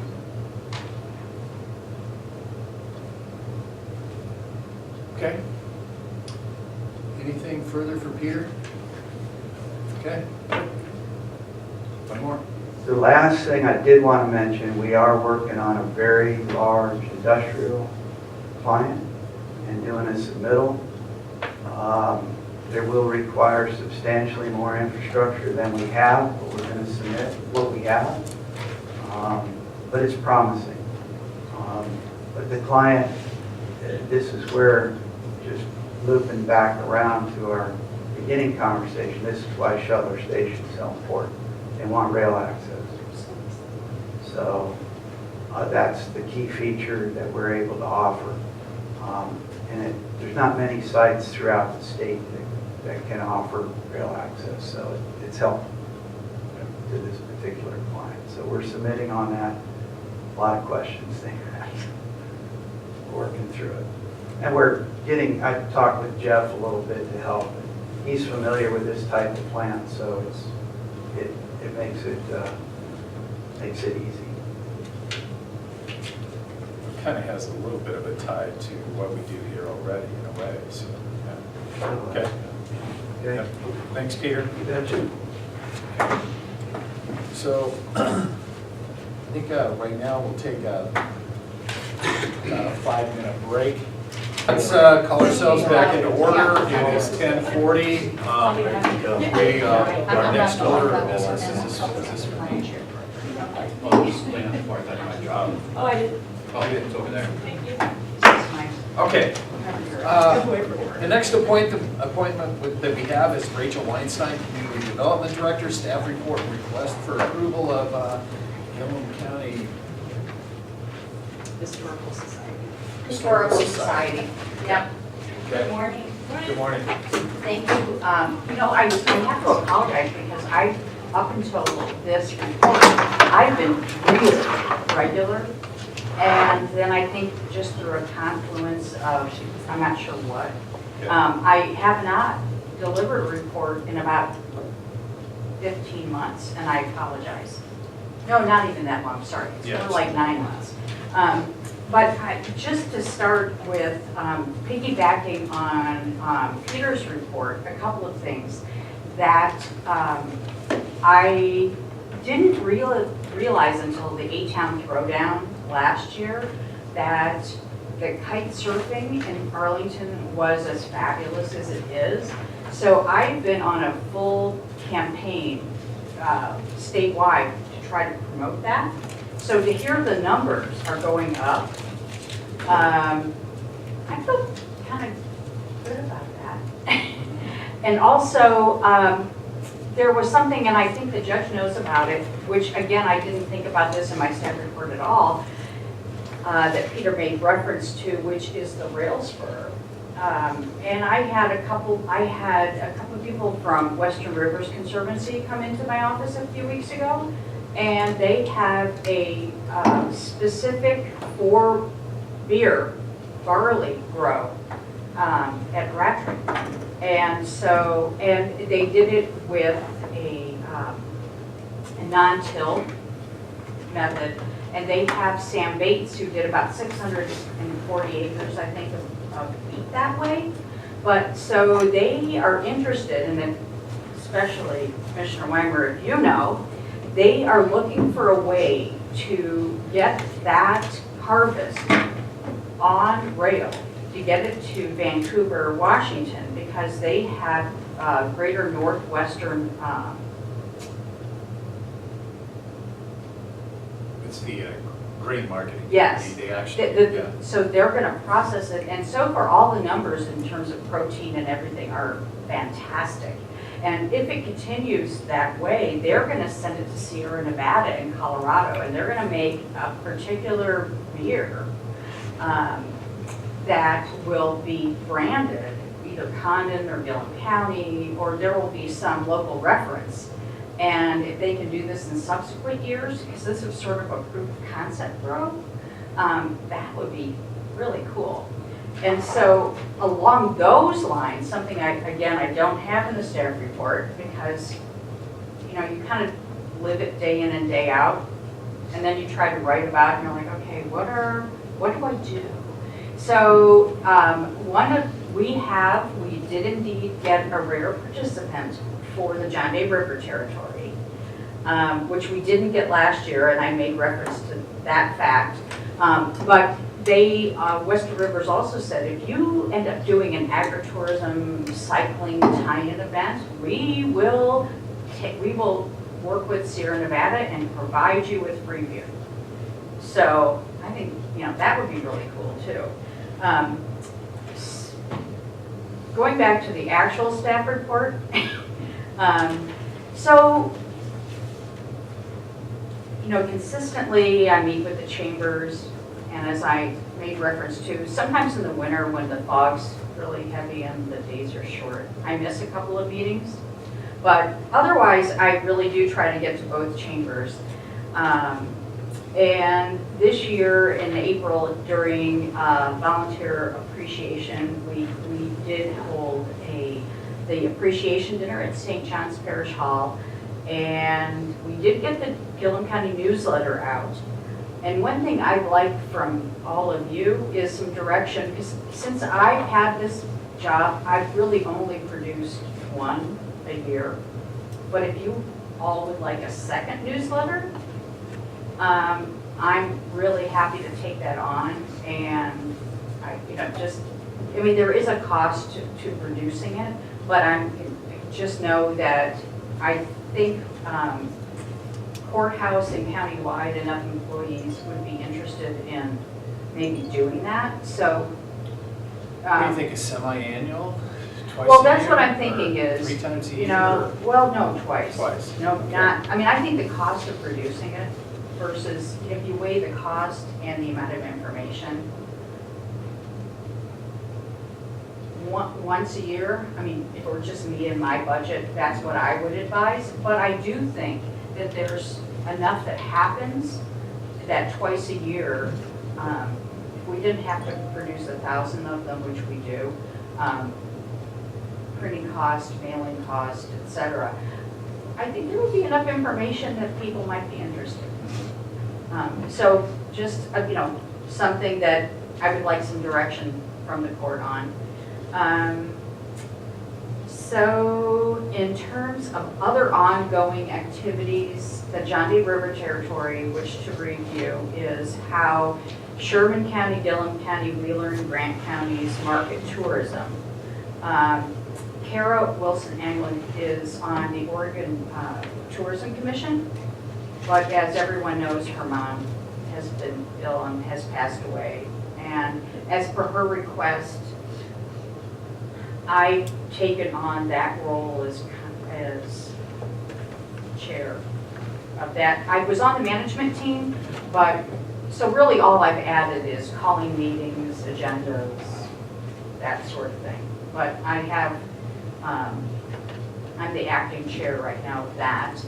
And we did apply for and receive our rare participant. And last year we had one interview. We were this guy's 8 of 9 interviews, and of course, we didn't get him, but we were his second choice. So this year we had 7 interviews, and we got our second choice. And a couple of things that are really interesting about Conrad Hock, who's going to be coming here and starting on September 10th. And he does have a place to live, thank you, Laura Anderson. That he is one of the few participants that is from Oregon. He moved here from California when he was about 8. So this year's pool, they've all done really remarkable things. And, as those of us who have raised kids, we're like, wow. But he also is very interested in rural Oregon. So I feel like the mentorship and the investment that all of, that our 4 counties and Travel Oregon is funding, we have to come up with a $23,500 match. Travel Oregon's putting up $12,500. We have Oregon Parks and Recreation are putting up $2,000. Ford Family Foundation, $3,500. Grant County Economic Development, $1,000. Tammy Stockton from Wheeler County, given their finances, she's put up $2,000. And then Gilliam and Sherman are putting up in kind for, even though we're going to have offices for him to work in all 4 counties. Gilliam County was the overall applicant, and I'm the overall supervisor. But it's not going to be like, this is, welcome to my new full-time job. He's going to be working on projects in all 4 counties. And Sally Bartlett from Grant County is really involved and very enthusiastic about this as well. So agritourism and a loop hub around the Kimberly Monument region will be his first and probably largest project.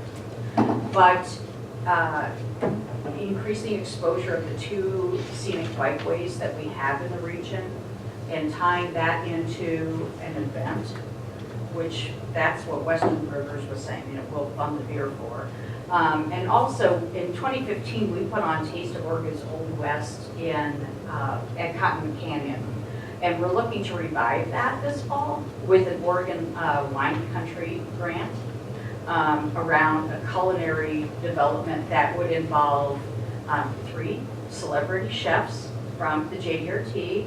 Right now it's looking like Rod McGuire, Keith Potter, and what's Chris's last name? The owner and chef at the Dayville Cafe.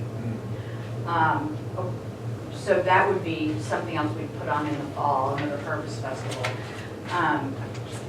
So right now this is my grant request. We are in the Travel Oregon, now that the 0.8% lodging tax increase is now fully realized, and this will be the 2nd year in fiscally that regions have received more funding. When I started, the Eastern Oregon Visitor Association had a budget of $65,000. This past year and this current year, we're at $300,000. I sort of, again, thank you, Kara, as the last person standing, ended up as the EODA treasurer and a member of the executive committee. But one thing that's actually really, I think, really good for Gilliam County and our region is that the 30-year executive director is getting ready to retire. We've had this budget increase. Again, Travel Oregon has funded Eastern Oregon to the tune of using Northeastern Oregon Economic Development District as a facilitator around structural development and fiscal accountability that I've been sort of behind in this last year. So I think that's maturing nicely. But there are 3 Travel Oregon grants. One that I would like to see the Gilliam County Historical Museum apply for. I was fortunate enough to get the Oregon Tourism and Travel Alliance to put them on their next year's 2019 itinerary around package travel. So the museum, because we have parking at Burns Park, they can stop and go and visit. Because right now there really aren't attractions that they stop for between I-84 and the Paleontology Center. So that would be something that I would hope would increase not just exposure for our county, but also for Main Street Condon, for Arlington. Again, the windsurfing option, the kite surfing option. So I would like to see a kind of a rebranding of the museum, an update of the brochure. These grants have a 10% match. We're looking at about $7,000 for that. We had a local or regional photographer that was hired by Travel Oregon come through in June. And I think Joni had maybe 20 minutes scheduled for the museum and spent like an hour and 40 minutes. And I'm like, I think you're supposed to be an echo. But she fell in love with the museum. And so we are going to have a lot of photo assets for that. And I would like to see them apply for that grant. If we apply for 7, obviously that'd be $700 in match, which either they could come up with or I could come with out of my budget for development to match. We do have 2 others. One I think Grant County is going to apply for, which would be for a map and brochure around that agritourism hub development that we could make available for chambers and businesses, and would be a place setter for trying to develop a larger agritourism route that I'm hoping can pair with heritage tourism in the years coming forward. And then, let's see, since I haven't really referred to this too much. I know I have to hurry, I'm hurrying. So as far as projects, you guys heard from PCDC, Rob Tree, a couple of meetings ago. Housing it's interesting because we now have an incentive program, as does Sherman County. Sherman's is different than ours in that it doesn't facilitate actual development as much as there's financial incentives after the fact to be reimbursed. But I talked to Carrie Pipinich this morning, and they, like Rob and I, we get calls on this all the time. It's just getting somebody to pull the trigger on actually applying. They have 2 applications that have been approved, and they have 3 or 4 more that are their fingers crossed are coming in. And I think that Rob is similar. He's got a couple that he's had a lot of interest, but a couple that he thinks really will come in. But it's a further reminder that, for me at least, that development takes time. And looking at Sherman's upping the ante in terms of, they had a program where they would offer $5,000 for each unit of rental housing created. They upped that in January to $10,000. They will loan a far greater amount of money. But theirs is very, very specifically focused on rental housing, where we've had both worker housing and rental housing. And I think it's just paying attention to see what flies and maybe making some adjustments, looking at it annually and saying, maybe for 1 year we need more incentives. But that's something. We also have a subcommittee formed that's trying to leverage PCDC and the county's programs with the Come Home to Condon campaign that the chamber has been, kind of planning, but hasn't really. It was all around fiber, so it hasn't really kicked off. But we're working with Linda Smith and Amy Coy around trying to incentivize, to make owners of housing that is vacant aware that there are these programs, these opportunities. And having done real estate photography for a period of time, I've really reached out, especially through the Gorge, to contacts. And again, people seem really interested, but when it comes right down to it, it's hard to find contractors, and the economy is really booming, and so it's maybe not the most ideal environment right now, but still working on it. Going over the small grants, gone over the rare.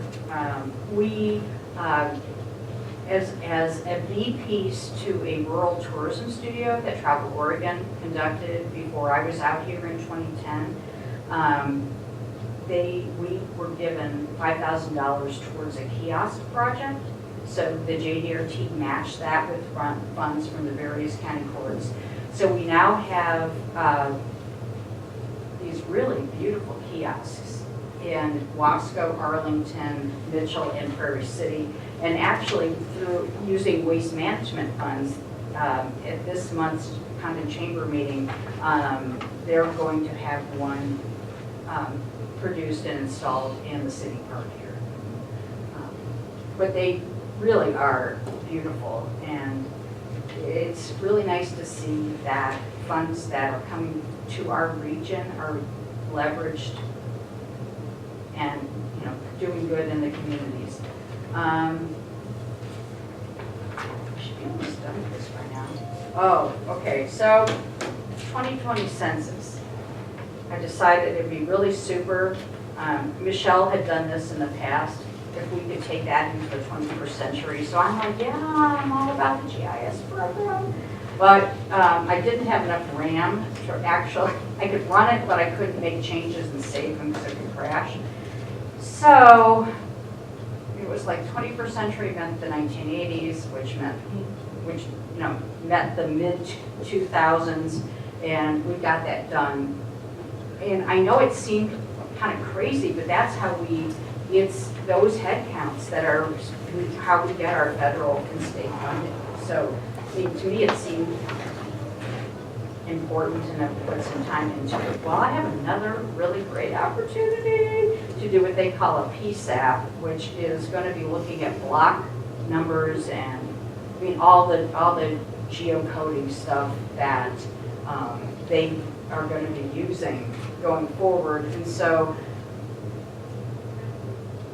I would probably use that GIS program again, and it probably would be something without a different computer that I would still have to go through the same laborious process with to geocode and then put that in an Excel spreadsheet like I did. But it's a, you know, it's a voluntary participation piece, and if you all want me to do it, I'm happy to do it. We get the opportunity every 10 years to update this kind of information, but I'd like some direction from you guys. And then lastly, another grant that just seemed like low-hanging fruit to apply for was through LCDC. And they came out, because they have a new regional person, Phil Stenbeck, who came out in April, maybe? Yeah. And so what I really applied for was to further look into the infrastructure we have in Condon around sewer and water, to see if there was any money for engineering, because the city has that going on. And I thought, well, you know, if there are funds, we probably wouldn't be that likely, but we now, that is being taken on by GEODC, Susan Christensen out of Pendleton. So she's coming, is it next Tuesday, I think? She's coming next Tuesday, and Catherine and I are going to meet with her to see what opportunities might be available. But they're doing an economic opportunity analysis, which is like, we know what we need. Do you have any money to help us pay for it? But so that's going to be happening, and I'll keep you guys abreast of that, you know, at least via email as that starts to mature. But anyway, I don't know what else maybe I've forgotten, and I know I've spoken far too long. So if you guys have any questions? Sounds good. Super. Yeah. Thank you. Good. Did the court make a decision on the grant application? We did. Oh, that's right, Yeah. thank you. So basically, with the grant application, we're looking at $700 that the court would need to come up with as far as the 10% portion of the grant match. Right. Okay. Is any of that, can it be performed in kind in any way that we're aware of, or let's. I do have that question in to them, because there are going to be 3 from the JDRT anyway. Right. But Typically, with only a 10% match, that Yeah, that's usually not isn't always the an case. option. Right. The 50% that I would need, when I would go for next February for the license plate or the wine country grant, that would have a 50% match, and that's definitely has an in-kind opportunity. Okay. So I'm of the opinion, I think it's a great opportunity for the museum to go with this. What I'm also Yeah, really right. hoping Yeah. is that through this, that as the museum gets toured as part of the OTTA itineraries, Uh-huh. that we can show them in a subsequent medium grant cycle, which is up to $100,000 with a 50% match, that if they want to go for a building, that perhaps whether it's special projects with museum grants and another Travel Oregon grant, that we could demonstrate that they have significantly contributed to tourism and would be eligible for a longer-term strategy approach around other grants. Okay. So, All right. We do have some discussion about some of our new grant agreement terms template that we had kind of put together. Is that for outside groups coming in? I guess I was Yes. thinking of a special project thing. Yeah, it'll be virtually for anything and everything that comes in. This really is the JDRT that's coming to us for. well, actually, because Travel Oregon is investing in the rare, Uh-huh. and because the museum is eligible, is their own entity, is a 501 to apply, I would be writing the grant, but I would be applying as the museum for that. All right. But I don't think that they really have the matching funds, so that's why I'm asking you all. But that's also why for the agritourism marketing materials, I'm looking at Grant County, and there's the third one, that would be a JDRT, but that would be, Yeah. This particular one that we're talking about though with the $700, we're actually Right. coming from the museum. right.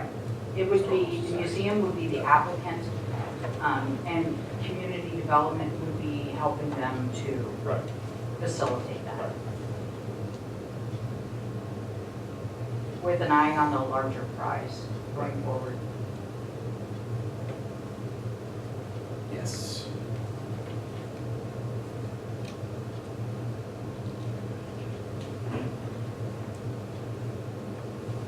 We can discuss it a little bit later as far as, maybe some criteria that we could be looking at. And I think it all kind of falls under that 12 o'clock. Okay. Anything further for Rachel? Okay, thanks, Rachel. Okay. Okay, we're running just a little bit late. We've got Joe Colby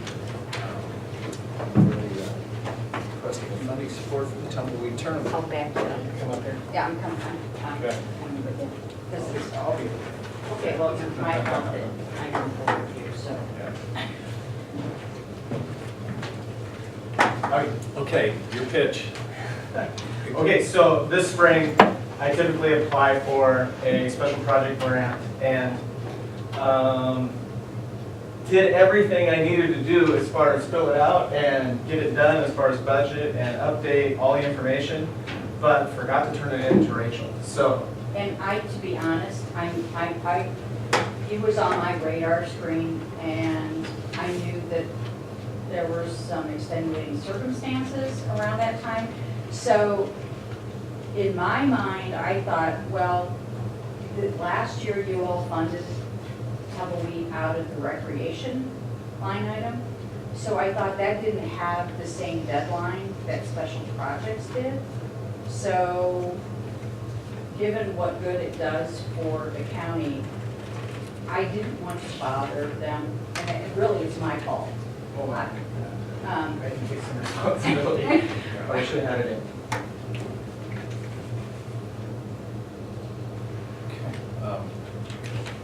Was it? The hard part for me, as a person that forgot this, is I think over time, I've been a part of this for about 20 years, player, official, and director, I guess with Jared like the last 10 years. And it's one of those events that I think brings a tremendous amount of support to local economy. Both probably Arlington and Condon would benefit from it because the amount of people, there's about 10 kids, 10 participants per team, and probably a few fans for each that come. And so it's a lot of people that come into our small town in one weekend. And it probably is near to or about the, similar to like the 4th of July, I would say, for a weekend of business downtown. So, and it's a pretty big business markup for one weekend, so. Do we have any paperwork on this? No, we don't, other than, I think. I have all in my hair, the whole application, so. What is the amount of your request? The amount is the officials fee, basically, $29.64.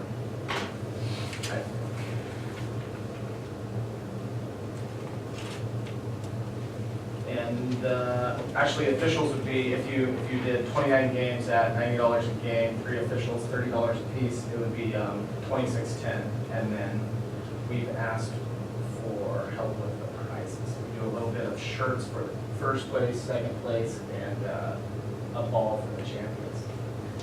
And so the teams aren't, I think with a little bit of background there, the teams aren't asking for much, and they appreciate coming, and they appreciate the fact that we offer the officiating level we do, and they don't want a cash prize, because once you put money into winning the thing, it becomes a really undercut type of game of basketball versus a really wholesome game of basketball, and we play a pretty good game of basketball with the tournament. So I think in talking to the teams that compete at a high level in it, they're okay with winning a shirt and walking away, and they pay to come into it. So they're really not taking a lot from our community, but giving to our community.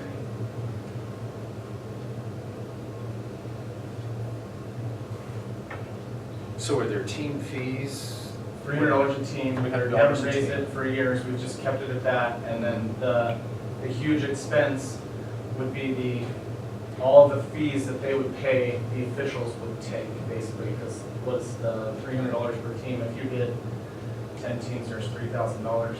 You know, so almost all the money made would go back to officiating. And so I think Steve and I talked when he first became judge and looked at a way to fund the officials at a higher rate so that we could provide a quality tournament and have it still be a fundraiser for the kids. I can't remember when we first started doing it this way. So what is the money, you said the fundraiser is for the kids, it's been a while. Condon, Wheeler, basketball, it all goes to those 2 teams, nothing else. It's just, there's an account line item for Lori, our district secretary, that's just called tumbleweed. And anytime somebody needs something related to basketball, it comes out of that. Could be uniforms, could be a camp that a team wants to go to, or a guest speaker comes in and speaks to the team.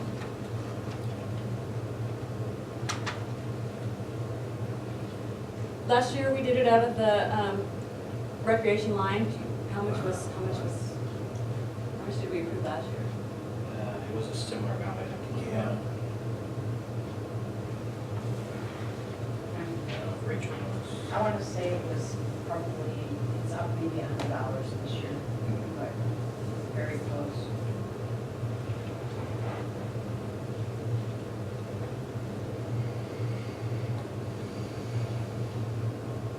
I was thinking last year, though, it was actually part of special projects. It was a special project. Yeah. It was. Yeah, I don't think we But pulled it out. didn't you guys fund it under the recreation line item? The funding decision was, it came in as a special projects grant application. The decision was to fund it as out of the rec line item Which instead. is why I didn't bother them. And that part really is my fault, because I thought if it was funded as out of the rec line item, it didn't have a deadline. And I kind of figured that Joe would be in at some point. And so when he walked in with the paperwork, I said, no, you didn't file. But I did. Well, what's bad is I didn't even realize I didn't get it until Michelle got home and said, she noticed that the special projects were funded, and she goes, you didn't didn't, and I'm like, and she asked if I didn't apply, and I said, no, I applied, and I went back and looked at everything, on the computer, I have 2019 and everything, and I just didn't return it, so it's my fault there. But it was my fault that I did not reach out to Joe, because I knew, but also, to be honest, it was 3 days, the deadline was right when Michelle had her second surgery. So I just didn't feel it. I felt like this was something that would take a back seat at the time to a family situation. And knowing that there was a long history with tumbleweed and that it does bring a lot of business into the county, and that it was not funded out of special projects, I thought, and that's why I'm up here, because I mean, I take full responsibility for not reaching out at the time. What year is this again? How many years have you put this on? I've only been in charge for, I think, 73, I think. I think 12 or 11 years, but I think it's past 40. Yeah, I think it's like 73. Yeah, I think When I looked. well, I was involved in putting on the very first one in You were? What year was that? 1977. Oh, okay. Yeah, Keegan Morgan, Kenny. yeah. It was, yeah, quite a group that was there to put on the very first one where we played in both Fossil and Condon. Yeah, 2 years ago, we had so many teams, we went to Fossil and used Fossil first Saturday, but this year we were still able to get all in common. And Terrence said that we could use Arlington as well as an option if we get to a point where we exceed 16, 17, 18, and just have pools in each place and then come together on Sunday and advance people, teams that are good on Sunday. But it's a lot of work, is what it is. And so project. Are you utilizing the play shed? The play shed here and the high school here all day Saturday. At both teams are going from 9 in the morning till 6 o'clock at night, and then Sunday there's 2 or 3 games in the morning in the play shed, and then everything finishes in the high school by about 1 or 2 in the afternoon, so everyone gets home at a decent hour. It's a long, fun weekend. At our time, like days, we weren't able to utilize the play shed, so we had to be you know, we talked about the rodeo and the economic development that can happen within an area. This I think, again, I agree with Joe based on my experience here. This is close to the 4th of July for businesses downtown. I think every aspect of these people come in, there's lots of beer that gets bought, there's lots of food that's sold.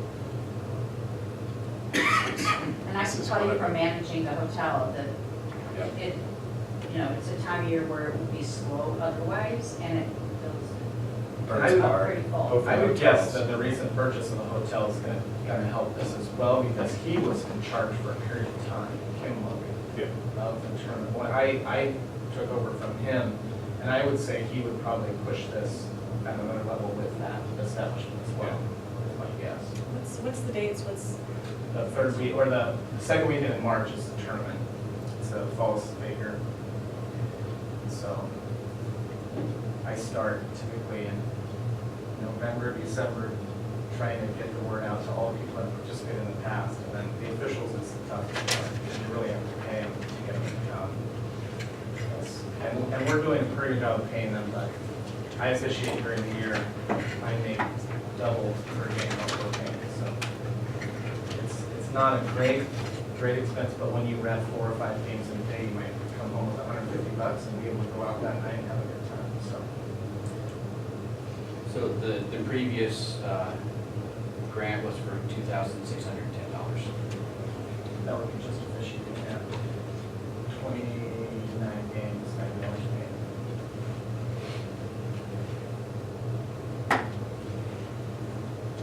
game. Yeah, I thought that's what we were covering in the past, was just the officiating.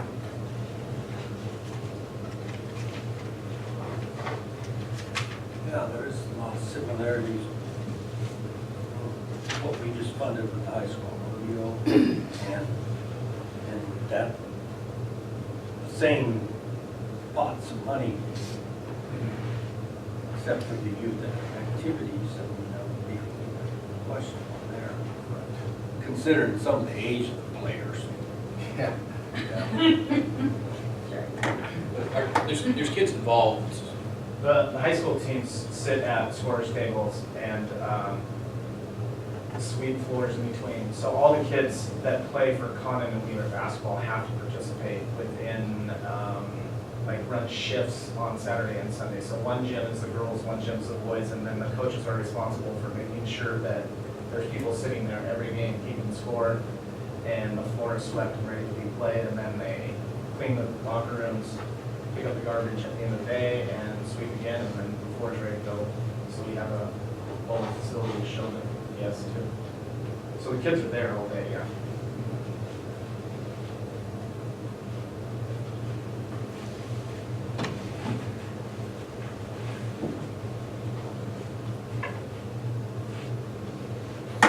So,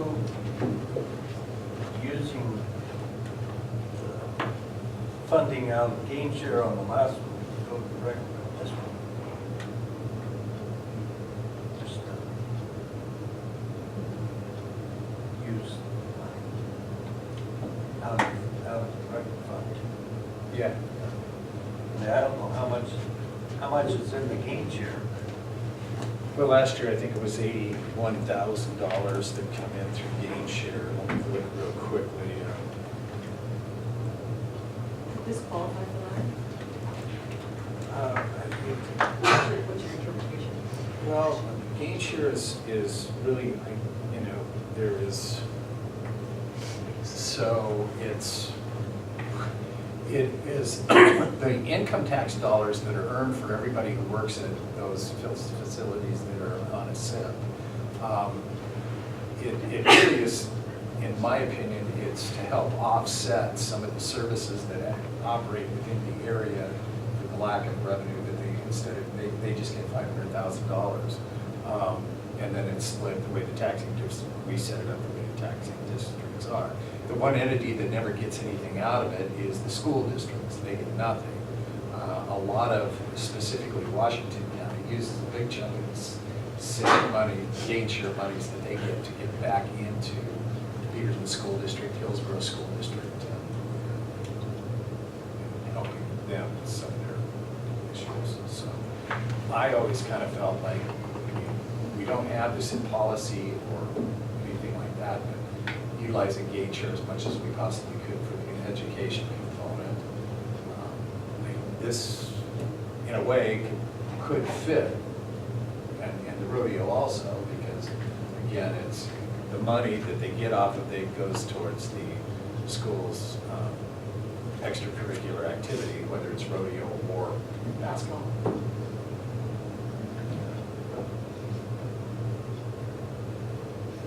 Then, we also have the youth activities, which it could kind of fit because again, it goes towards whatever funds they get goes towards the kids. Do you know how much money we spent last year out of the gain share line item? I'm just wondering how. Close we're getting to the 80,000. It's about 80,000 that we received, and I think we spent 12.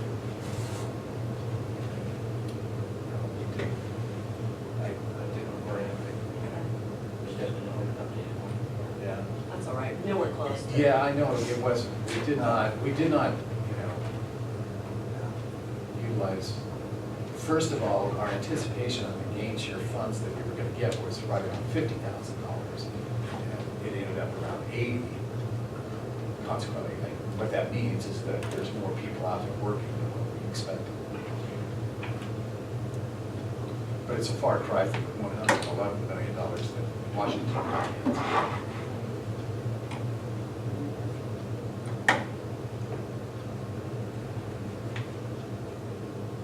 What do you think? I think this is really an important thing for us to be. I'm just not so sure about us paying for the prizes. Pretty fair. Yeah. I kind of think that's part of operating the business and, what you wanted to be able to put together here. Right. And at some point, I mean, you could raise it if you had more, I guess the teams are getting older and most of the teams just get sponsored to pay their team, but, typically it's like Devon Oil or, some entity like Baker Hay, or two mansions, I think, each one of those are paying the kids entry fee, so maybe we could charge more and get more, but then we might lessen the amount of teams too, so, I don't know. And I've spoken to Steve about maybe just changing hands to somebody else, and it's like, it's a lot of work, and I enjoy it, and I enjoy good basketball coming to Condon or Gilliam County, and it's like,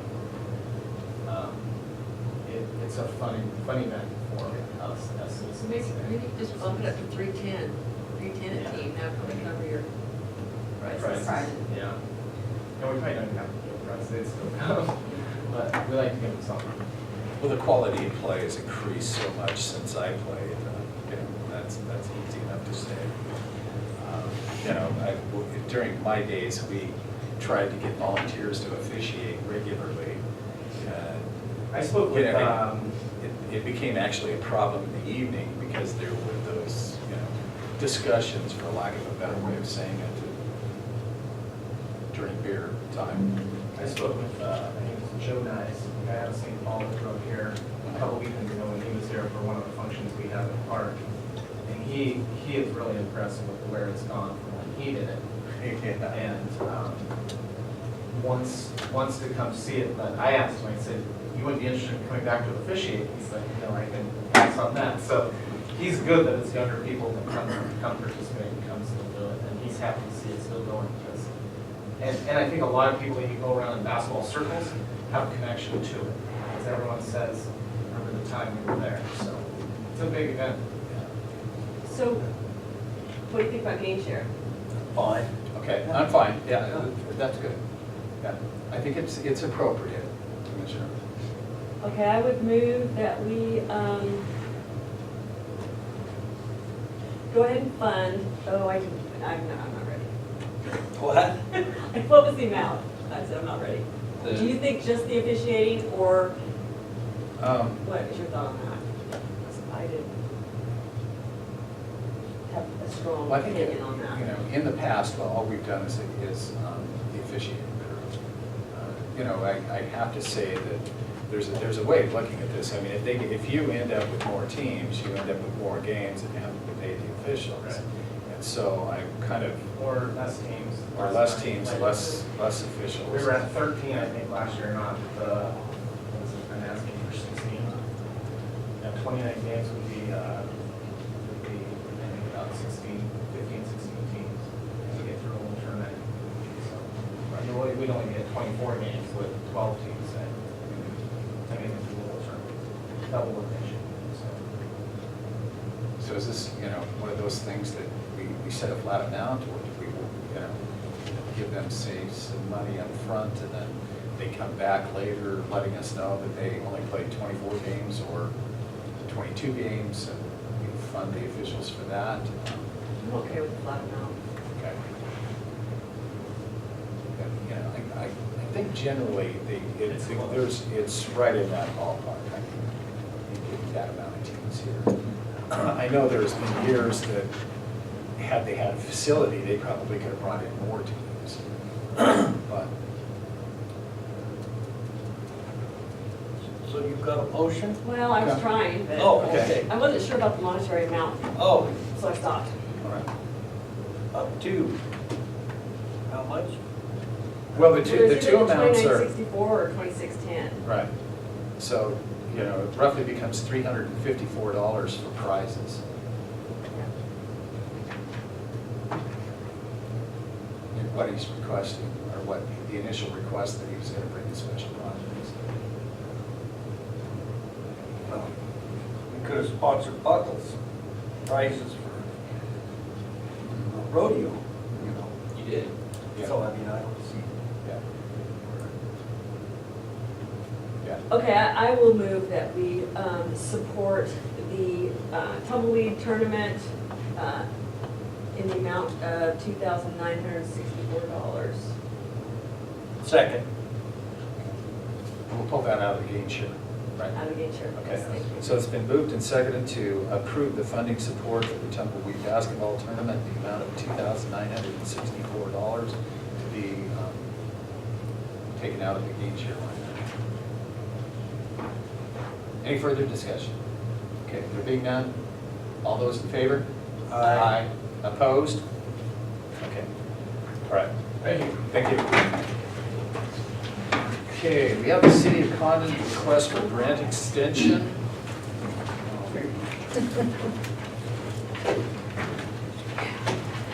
Morning, Catherine. Good morning. It isn't going to take that long. This will not take that long. It's wonderful. So in 2011, Gilliam County signed an agreement for the Gilliam County infrastructure grant for $3 million between water and sewer.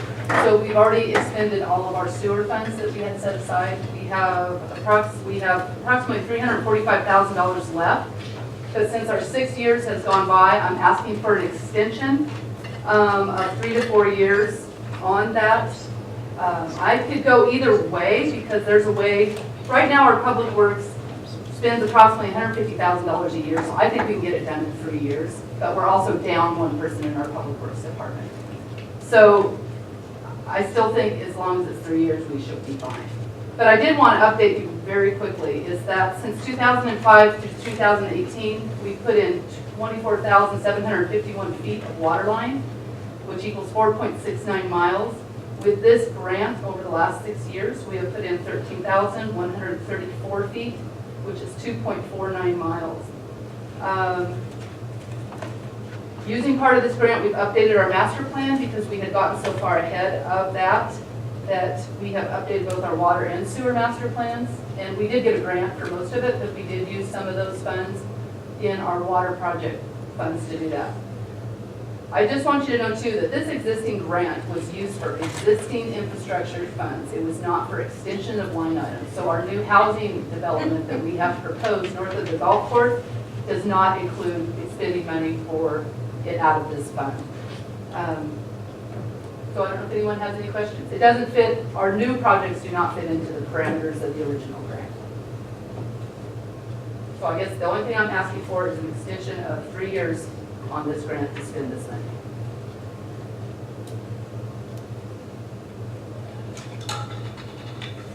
So I have a question.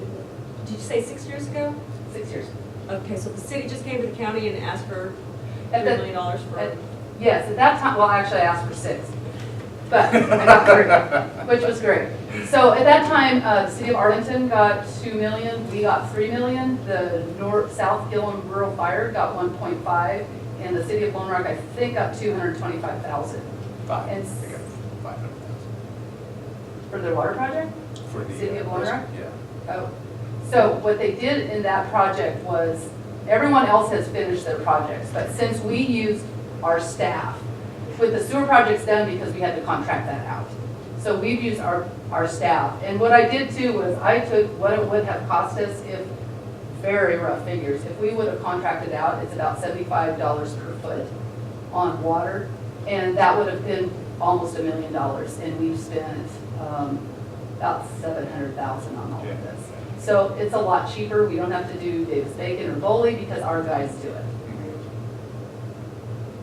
So it was part of what was called Dennis's projects, the Commissioner Gronquist. So there was the Gronquist building in Arlington, the water and sewer project for Arlington, water and sewer for Condon, the fire hall, and The water and sewer projects, I was working at the city during those times, and we got the big rural development grants. But did the county kick in on that too? It's for the Mesa. Okay, for the Mesa? Yeah, it was for delivered out to the. Was it water and sewer to the Mesa? Yes. I couldn't remember if it was just water or water and sewer. And they had it contracted out and they've already expended their funds. Yeah. So you're just looking for an extension of 3 years? Yes. Pretty easy, really. Yeah. Yeah, this one is, I mean, they've done a fantastic job with this whole thing, so it's. Well, and one thing we did add into, just so you know, we added into our project that was not on ours, it was not a high priority on our water project master system plan, is due to the housing, after the housing project came along, we have extended a water line out Jefferson Street, which goes to our city shop, because there's lots out there that are buildable once we get them all hooked up to water. And that is almost, they're just doing services now. But that'll be done within the next month. Do we need a motion? Or is this consensus? I would. I don't think we do. I think, What? you know, Well, this is already. It's outside of the grant, though. The grant said that it was only for not to exceed 6 years, so it'd be like an amendment to the grant. Okay, Yeah. okay. I mean, that's up to you how you usually do it. Yeah, then we probably ought to have a motion that would amend the grant to extend it for the additional 3 years. I so move. Okay. Second. Okay, it's been moved and seconded to approve the extension of 3 years to the original City of Condon Water and Sewer Infrastructure Grant from 2012. It was signed in 11, but we started it, actually the funds started going in 13. Okay. Sorry. So it did say an additional 3 years. Yeah, okay. All right, any further discussion? There being none, all those in favor? Aye. Aye. Opposed? Good. Thanks, Catherine. You're welcome. Do you want to do the swimming pool really quick while Yep, I'm here? let's Do you do have it. any questions on the swimming No. pool? Nope. None. Then you don't need me. Thank you. They already approved. Yeah, we did. We did. Oh, awesome, okay. Thank you. Sorry, it was one of those that, Well, it's kind of a no. yeah, it's a no-brainer, it's what the agreement says. Yeah. Yeah, everything was right there for us. Okay. Back on schedule. So why don't we go ahead and pick up with the resolution for the Fairgrounds lease agreement with Lawrence Brothers Construction. We do have this resolution 2018-12. Can I ask a silly question, Ruben? We have the lease, and then we also have this resolution, and I was just curious, what's the resolution for? Why do we need it? Because I just like to cross T's, dot I's with this. There's a statute that says that the leased land, that there should be a finding by the governing body that it's not needed for public purpose. And all sorts of cities and local governments lease land, and they don't worry about it. I like just having a resolution here. I did a template, so it'll be quick and easy whenever we want to lease. We make that finding on the record, and we're good to go. Just curious. You've probably never done one before, and there's nothing that says that it affects the validity of the lease, but this is just sort of like a statute on these. And I felt really comfortable with the fact of being able to say that, you know, it's a piece that we're not using makes it that much more.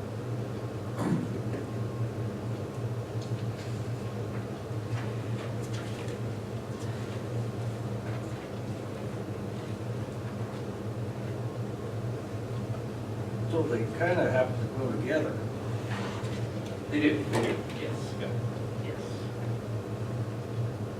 And the lease is a standard lease that you've used through what carriage and such. There's nothing really new there. It's just that they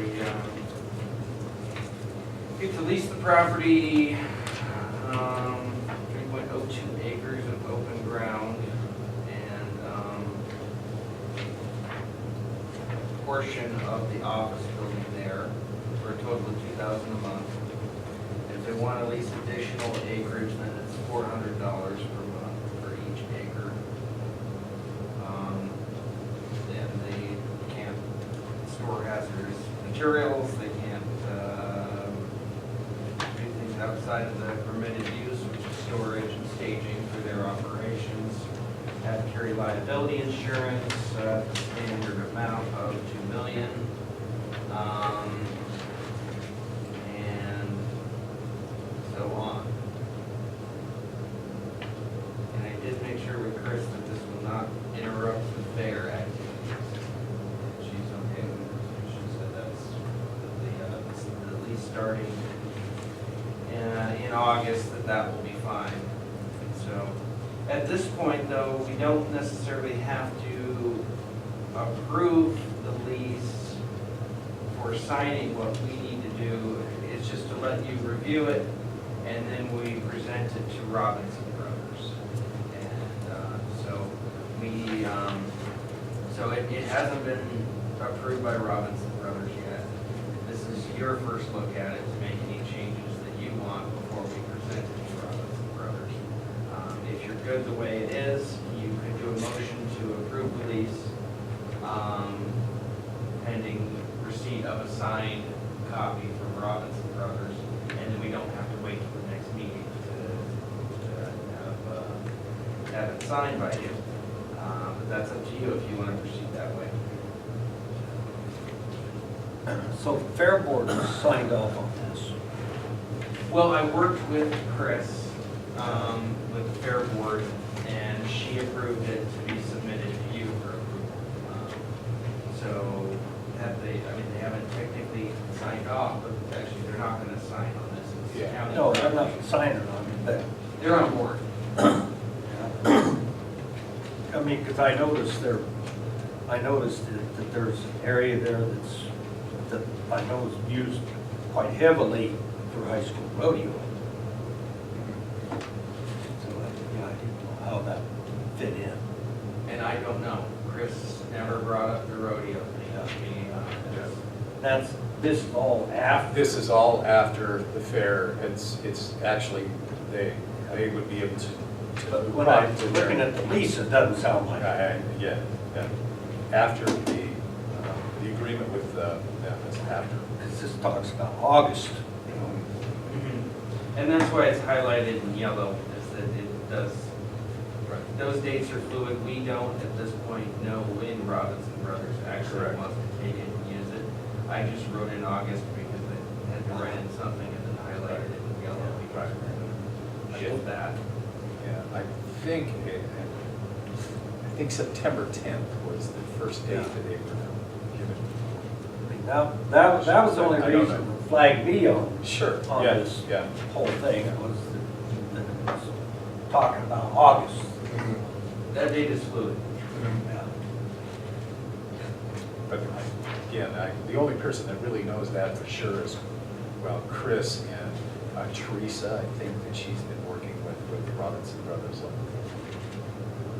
Because I believe that date has been anywhere from the 5th of September to. It's been all over the map. They aren't sure when they're gonna need it, for how long they're gonna need it. This is the 6 months. And then, after the 6 months is up, it goes month to month. Right. Yeah, they're not sure at all.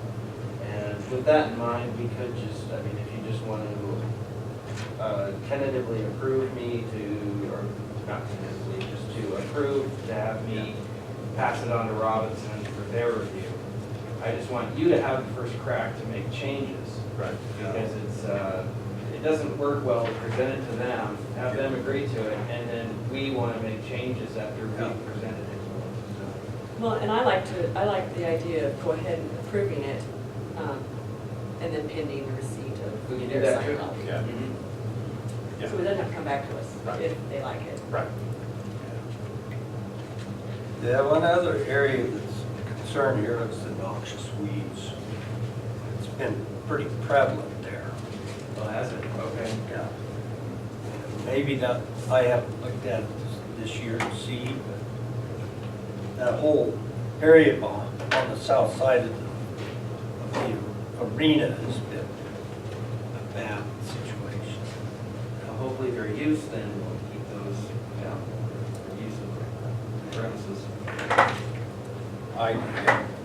It's kind of a difficult time to spray at that, after they'll be, depending on how long it is that they're there, but I feel that part of, once that, they could help pay in the spring or pay for the spraying afterwards, depending on what it is that they end up doing, Commissioner. I mean, they're going to be going in areas to where it wouldn't be, it would not be, well, it's highly likely that they could be bringing noxious weeds back into the area. It's highly likely. It's highly likely. So, Well, we could add in something that says that we can spray Or, well, and also just the fact, I want to make sure that the noxious weeds are removed from the area they're using before they occupy it.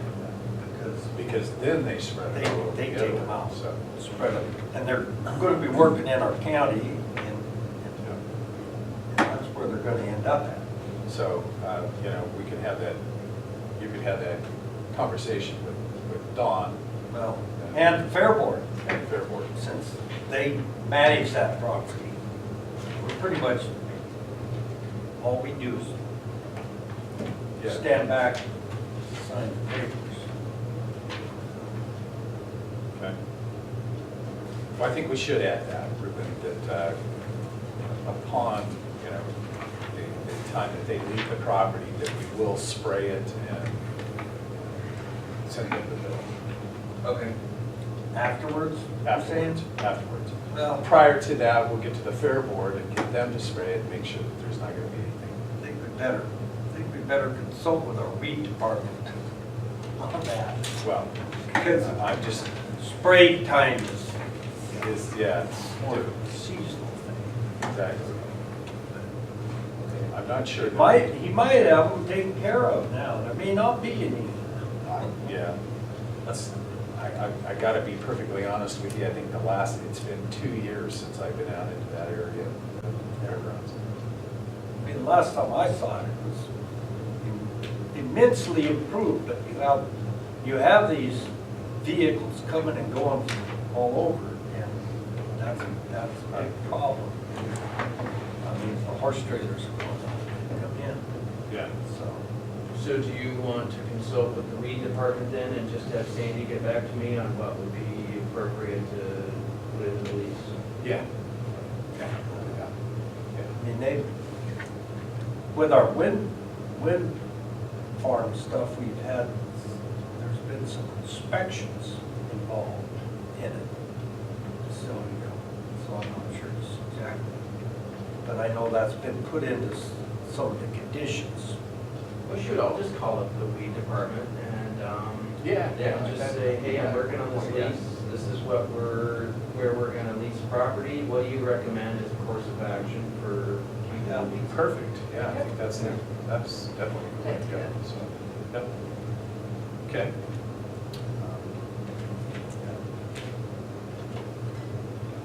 So would we need to have a motion first for the resolution? And then have a motion after that with all these conditions, or all these little, Well, since we're gonna add something to it, ready? let's just get a consensus that I can add an appropriate weed clause and send it on to Robbins and Brothers. Yeah. And then we'll see what they say. Okay. Sounds good? Okay. So we need a motion to approve the resolution. And then a motion to approve. We could do that now, or do we do Yeah, that? we can just do Okay. that now as one lump, Yeah. or we can just Later. do that later as one lump sum. Okay, all right. Approve the final lease. Okay. Okay.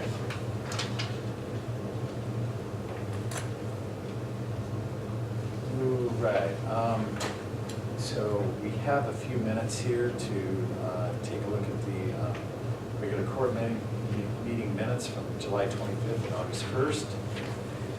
I had a question about that too. I brought it up at the beginning of the meeting. You weren't here yet. It was, the July 25th was a special meeting, so I was thinking on the agenda it should have said special meeting minutes. Is that, I mean, That's fine. yeah. Okay. I look good.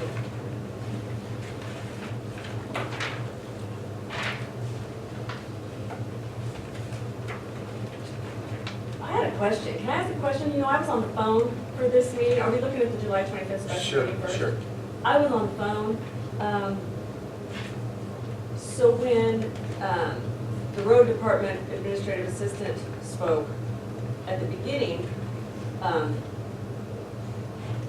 there's something in the minutes, and I was just wondering if this was the way you guys remembered it too. She stated that she feels that she isn't being paid for the duties of safety coordinator, which she said requires up to 50% of her time. Did she say that? And is she spending 50% of her time on safety stuff? I don't remember her saying 50% of her time. I wasn't sure either, because I was surprised by, I mean, that part just kind of jumped out at me, and I was surprised because, I mean, I didn't even think we were having safety meetings I believe she said something to the effect of to do it properly, it would require 50% of her time. That makes more sense to me. We can clarify that. Okay, and then there was a little spot up above where I just, right in the second sentence, it said, the purpose of the meeting was to consider approval of the collective bargaining. I just thought maybe we need a little in there. And that was all I saw. So let's go back to, Carnine stated that she feels she isn't being paid for the duties of safety coordinator, which she said would require up to 50% of her time. That's better. Okay. So we're adding the word would Yeah. and eliminating the S. Yes. And then, yeah, the in front of the collective bargaining agreement, Where you at on that in the one? second sentence, Second sentence. third, Yeah. it talks about the purpose of the meeting. Okay.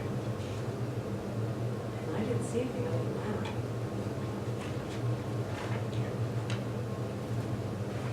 Yeah, that one. 50% of the time, I just was unsure what, what it was that she said, and I didn't go back to listen to it. Did you guys have anything on that one? No, I'm done on the 25th. I'm Me too. good with what's there. Okay. So, how about if we take a motion to approve? Okay. I would approve July 25th, 2018 minutes as corrected. I'll second. It's been moved and seconded to approve the July 25th regular court meeting Special. minutes. Special Special meeting meeting minutes? minutes? Yes. Okay, special meeting minutes, as corrected. I'll Discussion? Okay. All those in favor? Aye. Opposed? Okay. Okay, we have August 1st.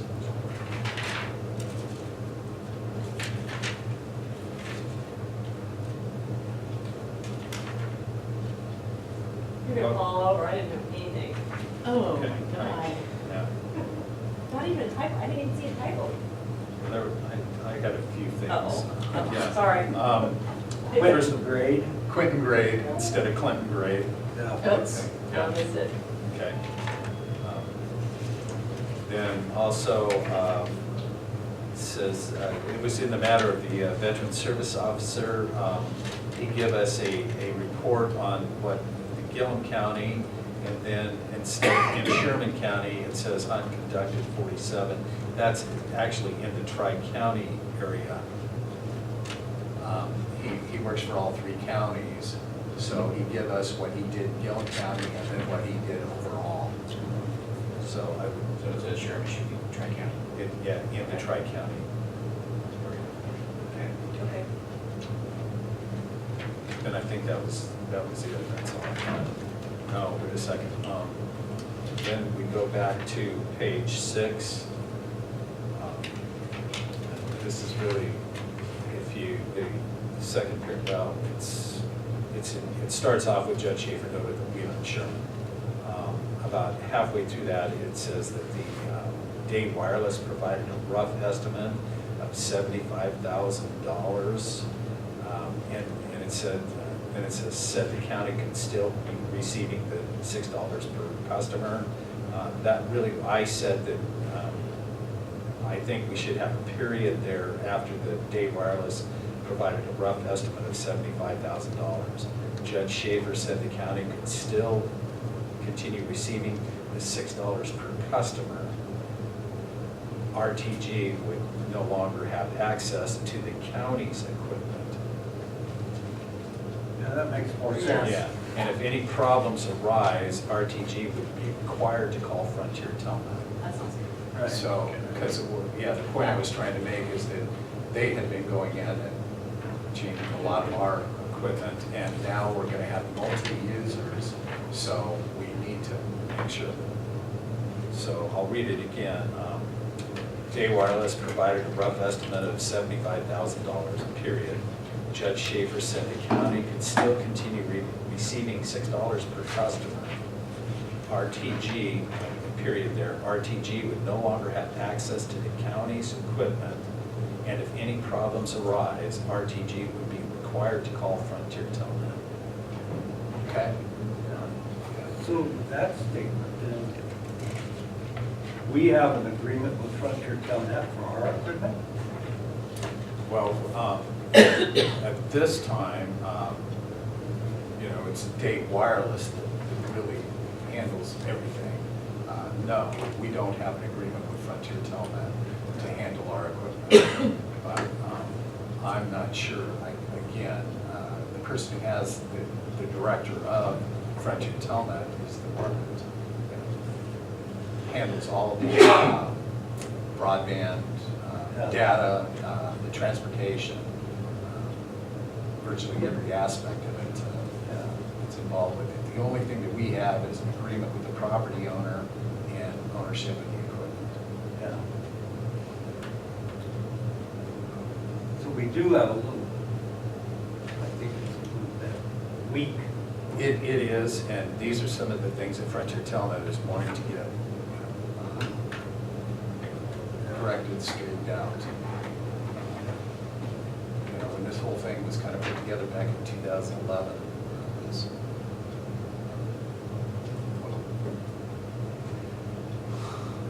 mostly. Yeah, some of the stuff is, some of this equipment is Frontier Telnet. Some certain locations. In certain locations, yeah. Probably, you know, 80% of them are. I'm not sure how that fits with our minutes, you know. Yeah. It's a little. Well, I didn't know how else to say.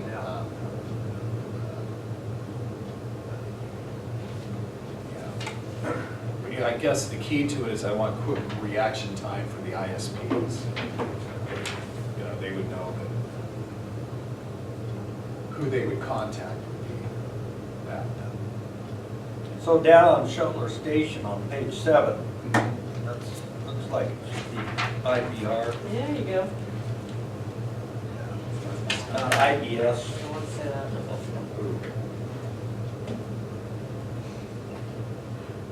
Yes.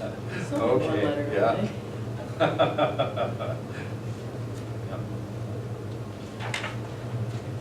Anything I else? missed that. I did too. Okay. Okay. Move we approve August 1st, 2018, regular Gilliam County Court meeting minutes as amended. Okay. Second. It's been moved and seconded to approve the August 1st regular court meeting minutes as amended. Any further discussion? Being none, all those in favor? Aye. Aye. Opposed? Okay. We have 2 sets of executive session minutes. Okay. We can wait until later today. Leave those up. Okay, let's move into a new grant review, a new grant agreement template. The last kind of meeting that we had, Ruben volunteered to come up with this grant agreement.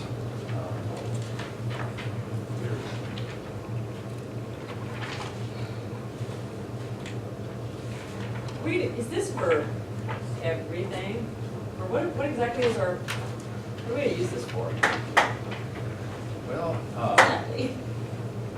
Special projects?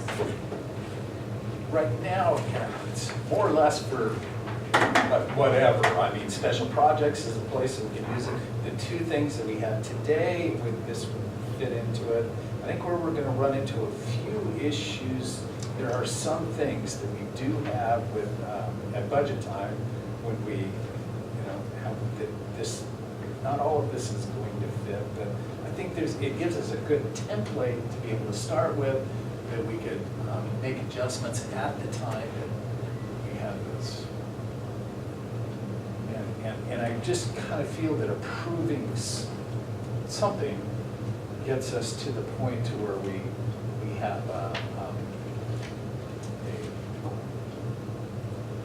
document that kind of spells out some of what our expectations. What I guess personally, what I'd like them to be. Good circles there. You got those. Mutual promise, I think that's supposed to be promise, not promise. It is. Not totally sure, but. No, spell check doesn't get it when it's capitalized. Yeah. I had a question. When it talked about optional under the grant, number one, it says the grant is a reimbursable grant. You know, they have to spend the money first and then come back. But there are times I think that some entities may not have the money to spend it. So I was wondering about putting, you know, or providing an invoice, if that was an option for them to come with us and say, here's the invoice. Absolutely. The reason it says optional and it's in brackets is because if it doesn't fit with a particular grant, you just highlight it and delete it, and that's gone. And you can add in whatever sort of terms that you want to do. Same thing in number 2 where there's a blank, what the purposes of the grant are going to be. Under number 4, conditions of approval, under 4A, it's has grantee shall provide county with blank, and then put in semi-annual, quarterly, in project, whatever you want to do to specify what report you want back to the Gilliam County Court is thrown into that line right there. And whatever's in brackets will be deleted. So how do you do it if this is going to be something that we have a form and everybody's going to use it? How would you put the language like on number 1? Well, knowing that different entities are going to need different. Well, the entities aren't going to fill this out. When you approve a grant based on the conditions that you put forward in the county court, then you're going to have this in a Word document that you can edit. And then just based on the terms that you lay out, then either me or Sandy or whoever will go in and put those in to this format. I didn't sleep very much last night. Yeah. Okay. Does that make sense? Yeah. Yeah, I'm just tired. Right. I mean, like the 2 things that we had today, I was aware of really both of them coming in. And we could have had awful lot of this filled out of what maybe our sort of expectations might have been, or at least the conversation that we had with them. Yeah, you set the parameters, and Right. we don't have to approve this. This is just for you to say, hey, let's give this a try and use this on the next grant. And Sandy, I think, has it in Word already, so he can change the promises of the parties, and we're good to go. I mean, unless there's something super complicated, I don't think that it even takes legal to go over this, as long as the purpose of the grant is put in, how it's going to be paid, and what sort of reporting you're doing. It's pretty good. I was excited when I got it. That's my work. You had some comments, Sandy. I tried to pull them up, but they weren't there. But I think they were similar to some things. Yeah, a lot of it's kind of what we just talked about. I had questions as to whether we wanted to identify the funding source in the agreement, so which line item this particular is coming out of. That's a good idea. That's not a good idea. That could be in the recitals, you just add, change B to C and add B and say, county has identified funds and this source as appropriate for this grant. Is that something that we sometimes forget to It is, hash out? but with the point that he was making, I think it's a really good one, because in that way, we kind of have an idea instead of really trying to pull something out here. You don't get a year later and where did we fund that? Yeah, right. No, it's sad. The other suggestion I had was under conditions of approval, add in a letter B there that would somehow state that if the grantees have not made good on the conditions of the grant or are not current on their reporting, that they aren't eligible to receive future funding.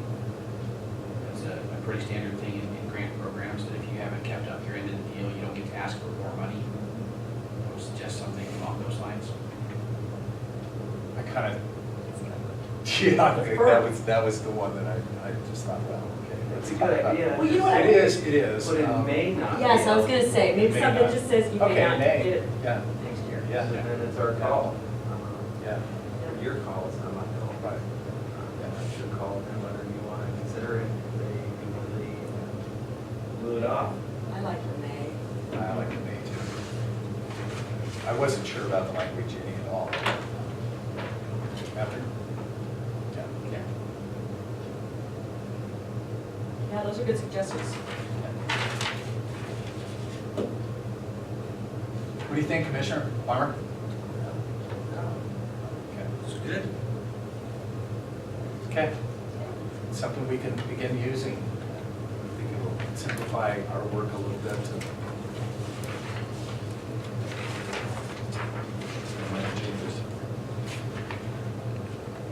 Okay. We got through the capital projects. So right now, we didn't have any correspondence to the court. So we're kind of at court member reports. I kind of give a little bit, Norcor was one of the, again, I was at 3 of those meetings, and I kind of give you sort of the rundown of what really has been going on. There's one additional aspect that's been going that has been part of the conversation, and that is what the executive board is. Right now, it consists of a county elected official from 4 counties, and then one of the 4 sheriffs is on the board. We have given the juvenile directors a seat on the board, but not really a voting seat. There seems to be a little bit of a push, I guess specifically coming from Moscow County, to give that juvenile director a voting position. The sheriffs, who are really the operators of the jail, it's the board actually sets policy and things, but the way the procedures and the operations every day of the jail is really handled by the sheriffs. So their concern is that whatever position they have on the board will be negated by the juvenile directors. So their point would be, okay, if the juvenile directors are given a voting position, that they would want to have all 4 sheriffs on the board, which, you know, again, this has been operating for, well, over 20 years with the type of board of 4 commissioners, judge, and 1 sheriff.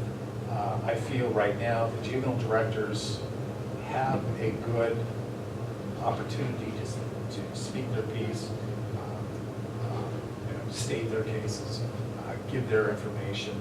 I'm just a little unsure of them actually having a voting position. This is more of a question to you, you know, what your thoughts would be on something of that nature. There's just these 2 factions here.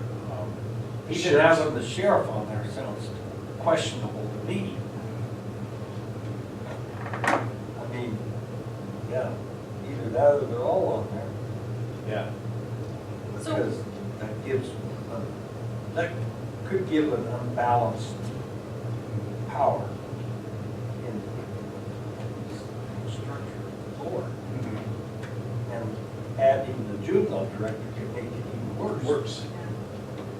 Tell me again, how many sheriffs are on it currently? Currently, there are 4 sheriffs, of Just course, one and they representative? select one to be a representative by the board. That's what I thought. Yeah. Of course, they vote who's going to be the one. They vote who's going to be the one. They do it on a rotation type basis, so, yeah. Which is, you know, it's That's worked pretty well. hard. Yeah, it has. Most generally, you will, the sheriffs will meet, let's say Norcor meetings at 10 o'clock in the morning. They'll meet usually beginning 8:30, 9 o'clock, and then you know, kind of go over the agenda, go over any items that may be part of operations, and bring it to the board.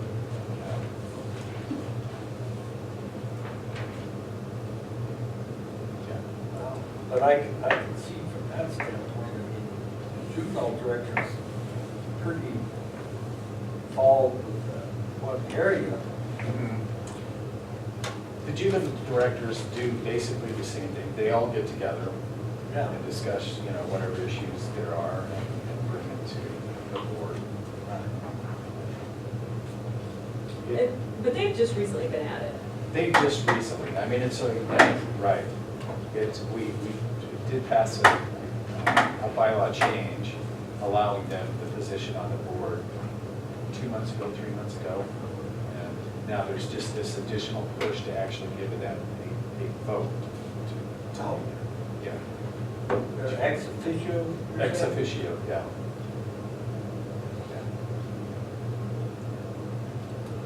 I think I would go off. Yeah, I think, I think right now with, the way things are really sort of playing out, I think making that, it would be another, real change to the bylaws. I'm not sure now's the appropriate time to do it. Because I could be considered at any time. Yeah, you can. I do have to say that it has allowed the juvenile directors the opportunity to, air concerns of the way things are being operated.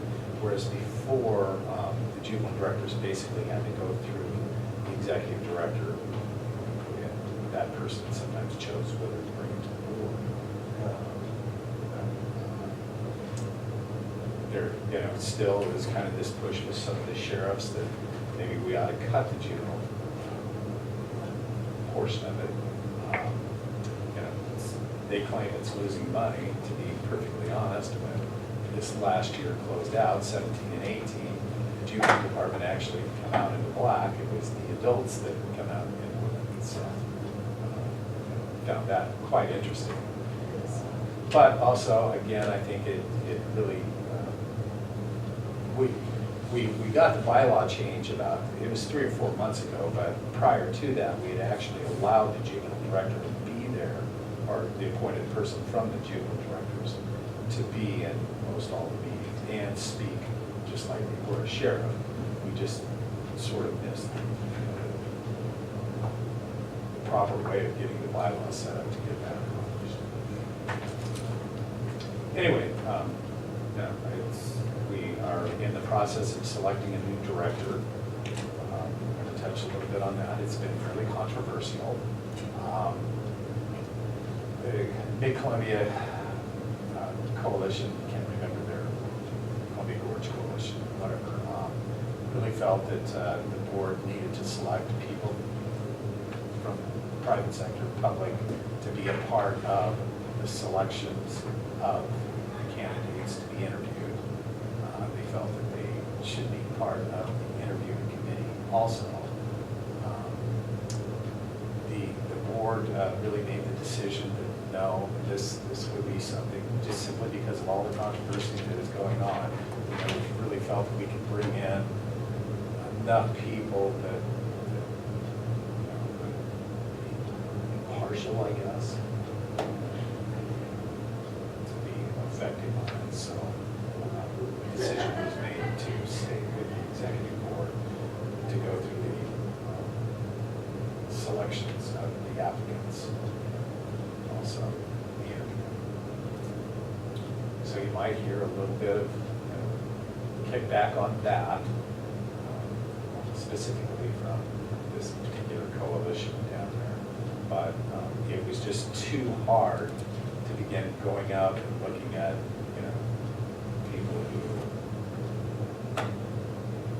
would be unbiased. So anyway, that's North. Unless you have any further questions about the facility.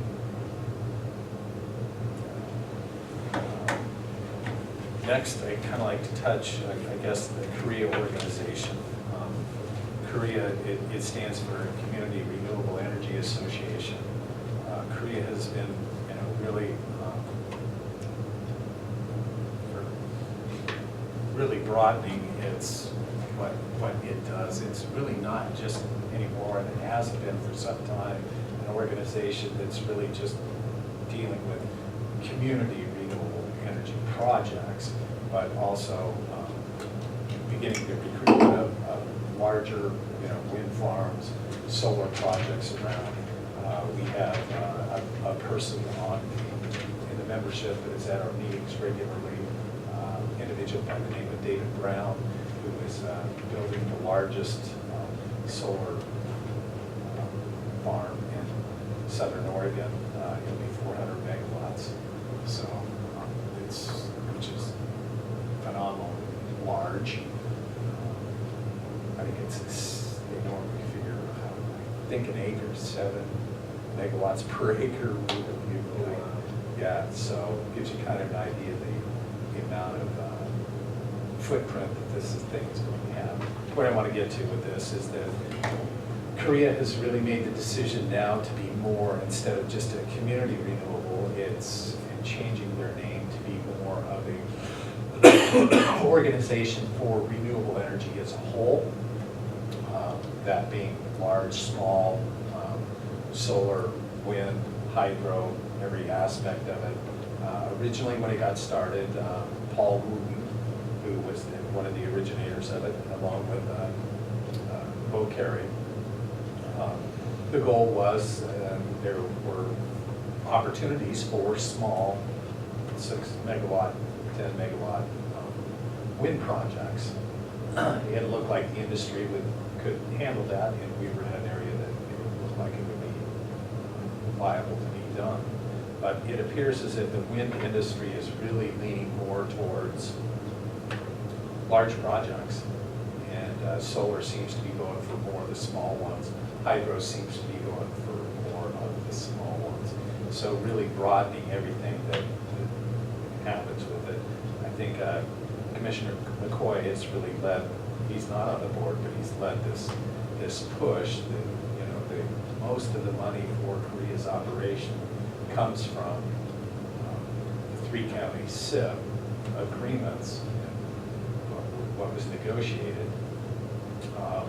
Therefore, if most of the money was coming there, then the organization really needed to take a hard look at what it was going to be working towards and promoting, and that would be more large projects for fitting into this particular area. So, I think it's a good move. I think it's the appropriate move. We have scheduled a meeting with renewable,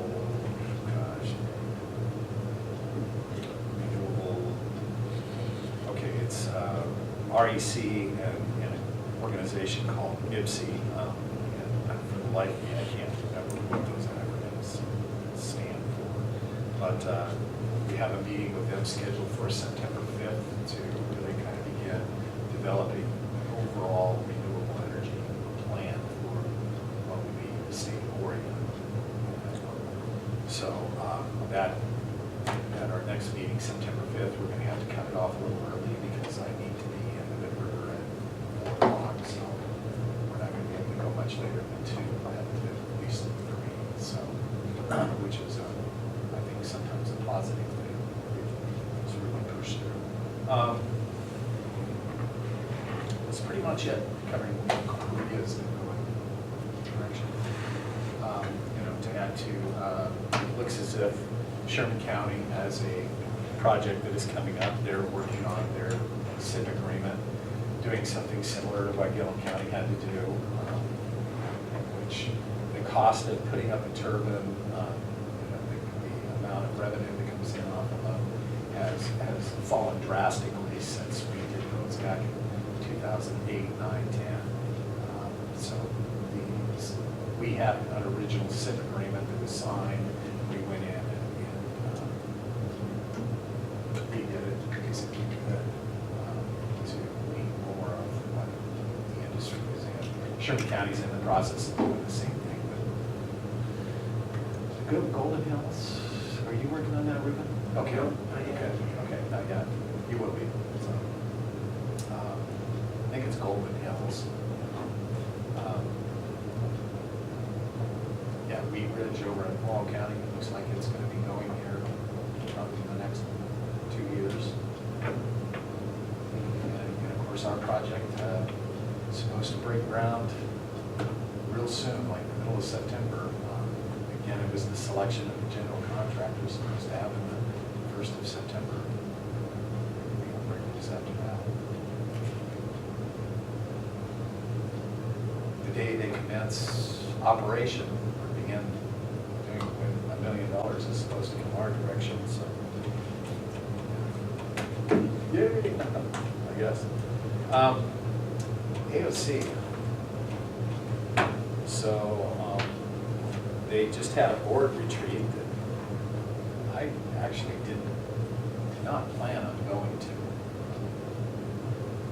Made zero efforts in going to it, said that I wasn't going to go. And then I got the Moss Adams report Thursday night. And I don't know whether either one of you have gone through it or not. Okay. It kind of changed my mind, and I felt that, you know, after a few phone calls to other commissioners throughout the state, that might be a good idea for me to be there. It was really a board retreat. The board consists of the 4 elected positions: treasurer, second vice president, first vice president, president, and then the representative from the 6 districts. So that was 10. There was probably 65 county commissioners there, so yeah, I would say that easily to really go over a lot of AOC's plans. I'm going to start with number 1, the retirement of Mike MacArthur as the executive director. I think you're all familiar with that. They had a chief operating officer, Robert Van Cleve, has now, or will continue in the chief operations officer position. They took Michael Eliason, who was the legislative lead, for lack of it, and they've given him an interim executive director position along with the legislative lead position. This, and Mike, you probably, apparently, it seems to me like Judge MacArthur was the legislative lead coordinator for a long time, and then they lost the chief operating officer, which was Kara Fisher, and then when she went away, then Mike kind of tried to oversee both, and then he felt that that just was too much for him, and so they brought in Ron Van Cleve to be the COO. Yeah.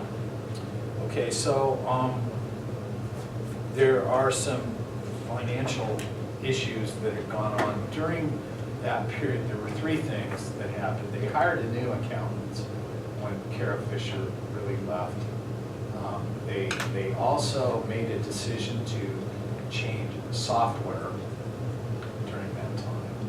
And then also there was a lot of efforts that were going into the legislative work for 2 things: marijuana and the transportation package. So consequently, they were taking virtually the staff that they had there, and they were working them in different angles all the time for those 2 different things. So in doing this, and then on top of it, they get their funding usually around the first of the year, although when they spend a lot of their money, it's kind of at the beginning of the year, so they were borrowing money from the county roads program to offset, you know, funding. During the time of the hire of the new accountant, the changing of the software, and there was a time to where it was, the money was coming in, but the money wasn't going back into the county roads program. So after this had gone on for about 3 years without really anybody, I think there were some people who realized it, but their voices weren't loud enough to be able to the funding wasn't getting paid back. The key to it is that, you know, most all of us were thinking that, you know, accounting was being handled correctly, and it wasn't. So it's come up with a real shortfall into the county roads program, of which there isn't enough reserves in the membership or the general fund to be able to pay it back. So, you know, there are 3 things that they talked about. Number 1 is utilizing it over a long period of time, 20 years, having the general fund go ahead and pay that back, look at some dues increases to get that to happen. To go with a special assessment similar to what Norcor has done, or building and the lawsuit. And see if they can get the counties to, they started off calling it a capital call, but there were a few people who were not happy with that terminology, so it's now a special assessment. The discussions were around population-based, which was a good way of looking at it. There were some real concerns about that. And so the next option was to do split it 35, 36 ways. This amount, did I tell you the amount? I haven't told you the amount. $780,000, which that was the number that they had the middle of June. That probably is going to be closer to 910,000 shortfall. But there's some other issue. The thing that concerned me, and this is where I kind of spoke up a little bit, is again, there was a huge amount of work that was done in the transportation package. There was a huge amount of work that was done in the marijuana end of things that really, you know, the time that each one of these, what should I call them, committee or legislative staffers that we have, you know, how much time did they spend on September 9th working for the transportation package in 2014. Nobody really knows what those numbers are going to, what those are, and the ability to get to that is going to be really difficult. So the discussion was, okay, we have this $780,000 left. Maybe we would just like to maybe keep it there. But then again, you know, like the county roads program, these are funds that when they come in, they're to be for that. And only that. And so there's going to have to be some work that creates a justification of it. If it's, you know, if it is 910, how that 130,000 either gets paid back or is used within legislative staff work. And yeah, a bit of a, yeah. So when you shake your head like that, it's like, it's one of the reasons why I ended up making the decision that I wanted to be there to at least voice. So getting back to the equal split of this, 36 counties paying all the same amount. I don't feel that's fair. So I proposed that it worked this way. On the transportation package, there were X number of thousands of dollars, millions of dollars that were going to be coming in. No matter what if you were a small county, no matter what, you were going to get a minimum level. And that minimum level wasn't even close to what you would probably get if it was done based on, you know, the road miles and all of that. And, you know, there was the big argument that we were all involved with is if Washington County has 3 lanes that lead in one direction, do they get money for 3 times the miles that it goes? So, you know, those kind of conversations went on, didn't they, Mike? Oh, yeah. Yeah. So I did propose a minimum level for the small counties, similar to the way that the transportation package worked. If it had been broken out based on population, Gilliam County would have had an obligation of about $375 on this capital call or special assessment. So Sherman County would have been a little bit lower, Wheeler County like $355. So it just, you know, so you two are aware of how I kind of maybe put my step forward with something that I think is fair. I don't know whether this special assessment is going to happen. It is one of the proposals that is coming. I think, you know, I don't want to go through the Moss Adams report. It was emailed to everybody, but I think it would really be beneficial to you guys to go ahead and take a look at it, really go through it, and specifically follow the recommendations that they have given. Leslie, I know you've talked about this a lot, and I'm a little unsure that this. But they had like, you know, there were 7 funds. They had the county road fund, and then there were 7 other funds, and then the general fund. And some of them are like the, you know, forest fund, you know, natural resources funds. And the suggestions from Moss Adams is that those are so small, just put them into the general fund with restricted expenditures to them. So that seemed to be a real consensus of the group that, yeah, that needed to be done. Consequently, after a lot of discussion, we did approve the Moss Adams report. And the board has decided that the recommendations that were given need to be implemented and started immediately. So hence the importance of taking a look at it. I don't, you know, I don't know really, again, just really those 3 things were, it started at 8:30 in the morning, and it did not end until about 3:30 in the afternoon. It was, we did take a 45-minute lunch, but the rest of the time it literally was nose to the grindstone. So this is different than the deal last year. Yeah, quite different. You know, it was really more, Mike focused on those 3 things. Specifically, the Moss Adams report. There was some work done on, okay, what do we, because there's going to be, you know, they're not going to be hiring, they're short 5 staff people now. They will not rehire. They're not going to go to an executive session, executive director search until probably next fall, might be the earliest. And a lot of it is kind of in the report that they did send out.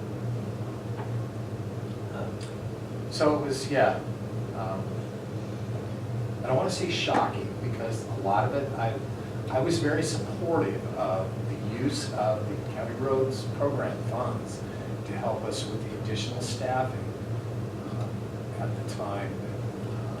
You know, we were working very hard on the transportation package, and marijuana was a huge issue that was going on. And it was prior, it was, you know, at that time, the big push on it was what is going to be put on the ballot and how do we control what it's going to be. And then after it passes, which everybody was, well, like you were involved in some of that, I mean, to a certain degree. And then, of course, the transportation package being one of those that was immensely popular. So I was part of making the decision to you know, utilize those funds, but you know, there were restrictions on it that you had to pay back. We didn't realize that it was not being paid back. Well, this is the board. This is the board. Yeah. But we haven't been on the board. Were you on the board? Yeah, I was on the board. You were on the yeah, board? because, well, I chaired. Because yeah, I was chairing. Well, we were co-chairs. Right. I probably didn't attend the board meetings. Yeah, most generally, the board meetings happened after the legislative meeting. And, Right. yeah, I continued with that. Anyway, yeah. So you're well aware of the AOC and the direction things are going. So there's going to be a huge ask, you know, to the county commissioners to be more involved in the legislative things, much more so than they have been in the past. One thing that did get said about that is that the Association of Oregon Counties has the largest, in all 50 states, it has the largest staff than any other Association of Oregon Counties. Most generally, it's handled by the county commissioners that go do many of the things that we have our ledge people do. that was mentioned 3 times that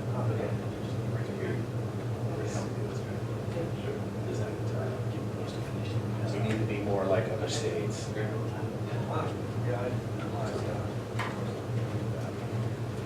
And I think Michael Eliason is the new executive director. We'll ask for more of that. Okay, that's all I have. I think there were a couple other things, but those were, yeah. Mine was quick and easy. I didn't have to go to a North Central Public Health District meeting. It got Air quality was, it got canceled. But that helped out because it gave me time to read mass quantities of paperwork for the good, wasn't it? for the Yeah. hearing Yeah. we have this afternoon. That's it for me. I don't know about you two, but man, I'll tell you this, I probably, just between all the information that we've gotten in the last month and a half, not only for the hearing this afternoon, but other portions of it, sleep has been a limited for me. Yeah. Well, I didn't have anything this past 2 weeks. Except harvest? Except hard, yeah. We harvested some of the time. Should have been done before. Yeah. I don't see those lunches here yet. They're not. Just to remind you guys, you sort of skipped over Rachel's grant request. I did. For that You did. grant. You're gonna go back to it. Yep, thank you. And we have the executive session minutes. if Well, we're and I was able to get wondering through. too, if you wanted to, we could recess for lunch. I could read them during lunch. and- Okay. And then come back and just knock them out real quick. Exactly, okay. Yeah, I have Unless you want to postpone until next month, I would like to be able to get them out of the way, they're really not anything, yeah, good. So Go let's, back at like 1:30 to do that, or it's gonna be clear ahead of your public hearing. okay. I'm hoping that we're in here ahead of the public hearing. I saw Nick Kramer just go by, Ruben, so that it's actually it's a quasi judicial meeting, which is different than what we normally are, right? Correct, Yeah, yes. so some sort of education and allowing us to, Well, Yeah. yeah, we can go some over sort that. of quick training, I guess. And I have just a brief outline of what you're supposed to be considering here, what is and is not expert in contact, and just Yeah. real brief, just what the ground rules are. And so, Okay, so if we said, 20 after, or do you want to go 20 after 1 that we're back in here? Or- just to come back to the meeting and then. Yeah, come back and to then the meeting. As soon as we're done with that, we'll. Yeah, we'll go right into that, or we could, Yeah. even quicker than that, we could probably do it at between 1 and 1:10, that we're back here, so you two, I mean. I only have about 5 minutes of stuff to go over. It's Okay. pretty basic, and we can't, when we're outside of a meeting, we can't be talking about the particulars because Right. then it would be a public meeting without Right. announcing it and all that. So, but Nick might have some things that Yeah. expand on that. So good, I mean, Well, when we come back, when we recess, have a little lunch, come back and do the executive committee, Yeah. the executive session minutes, can we then, if the meeting's still open, can we talk about, the rules and Well, we can talk about the rules without having an open meeting. for any particulars, if we're still in an open meeting, or you're just not supposed to because it's a hearing? Well, the particulars we have to do at the hearing that we announced, that we noticed, so we can't do it beforehand, before that. so- Rusty. Okay, so, yeah, let's go eat. Okay. Okay, it is now 1:25, we'll move ourselves back into regular session of the Gilliam County Report, this August 15. Couple of orders of business you have to take care of. Item number 1 is the request from the Gilliam County Historical Society for the grant request that Rachel will be working on. It looks as if it might require $700 before she goes to work on it. I think the request is for Gilliam County to be the supplier of that $700.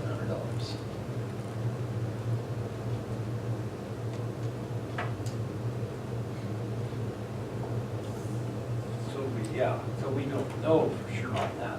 We don't know whether it's going to be, normally the process. $700, she said she'd take it out of her budget. Yeah. Normally the process on something like that would be, she'd have a conversation with the judge. The judge and her would take a look at whether this is something that is for time. Then, we bring it back to you guys. Anyway, the first I heard of it was today. I hadn't heard anything about it. Which I don't mind. When's it due? I think it has to be submitted in September sometime, I can't remember the date. She's got to work on it.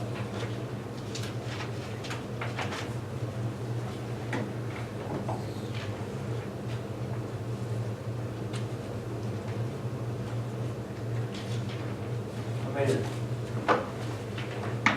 seemed like a good idea.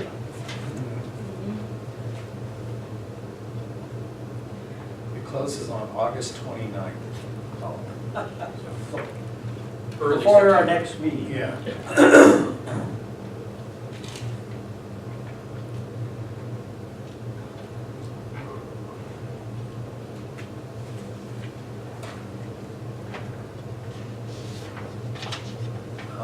Yeah, I think it's really I agree with you, Mike. I think it's really a good idea, and I think it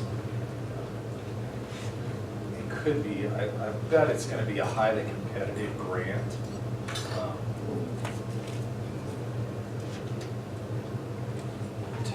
For a brand and refresh updated brochures ahead of next year's tourism cycle.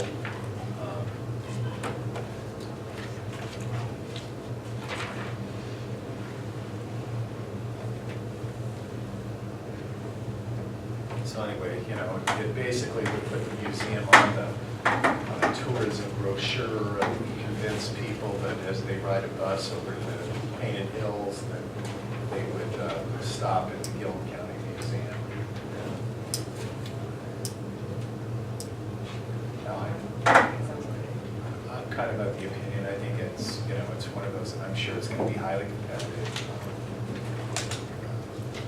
We can certainly, I know she does have $700 in her budget.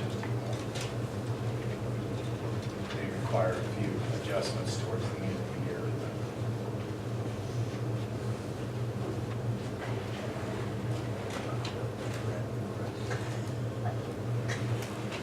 But I wasn't sure exactly what our motion was. Yeah. That's where I've been confused. I'm waiting for you. Yeah. While you're doing that, let's leave the executive session, so we'll take a look at see what the question is.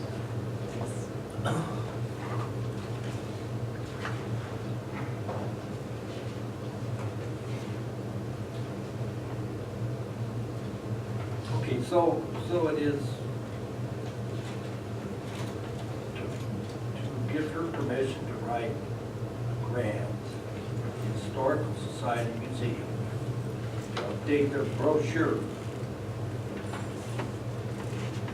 That's, Yeah. yeah. With the Potential. $700 match. Yeah.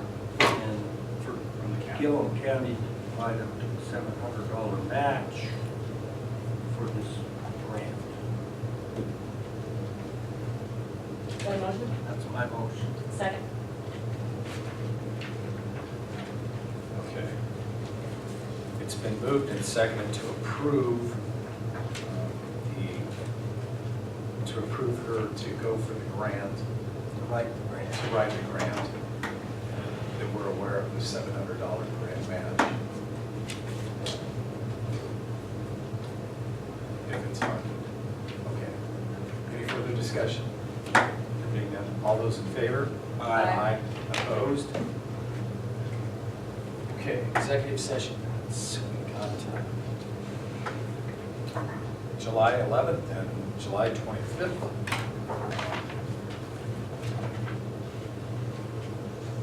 I have just two corrections in the Yep. longer set, nothing on the, I didn't see anything in the other one. Okay. I can't believe I missed the one right there at the top. Okay.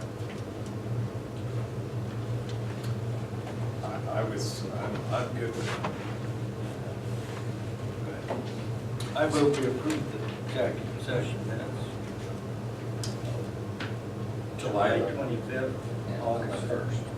July 25th, or July 11th and July 25th. July 11th. and the Oh, 25th. July 11th, okay. Yeah. And August 20, I mean, July 25th. Yeah, that's all right. All right. Yeah, okay. Second? I'll second. Okay, it's been moved and seconded to approve the executive session minutes from July 11th and July 25th. Discussion, there being none, all those in favor? Aye. Opposed? Okay, good. All right, well, we have no further business. I do have one quick comment to make.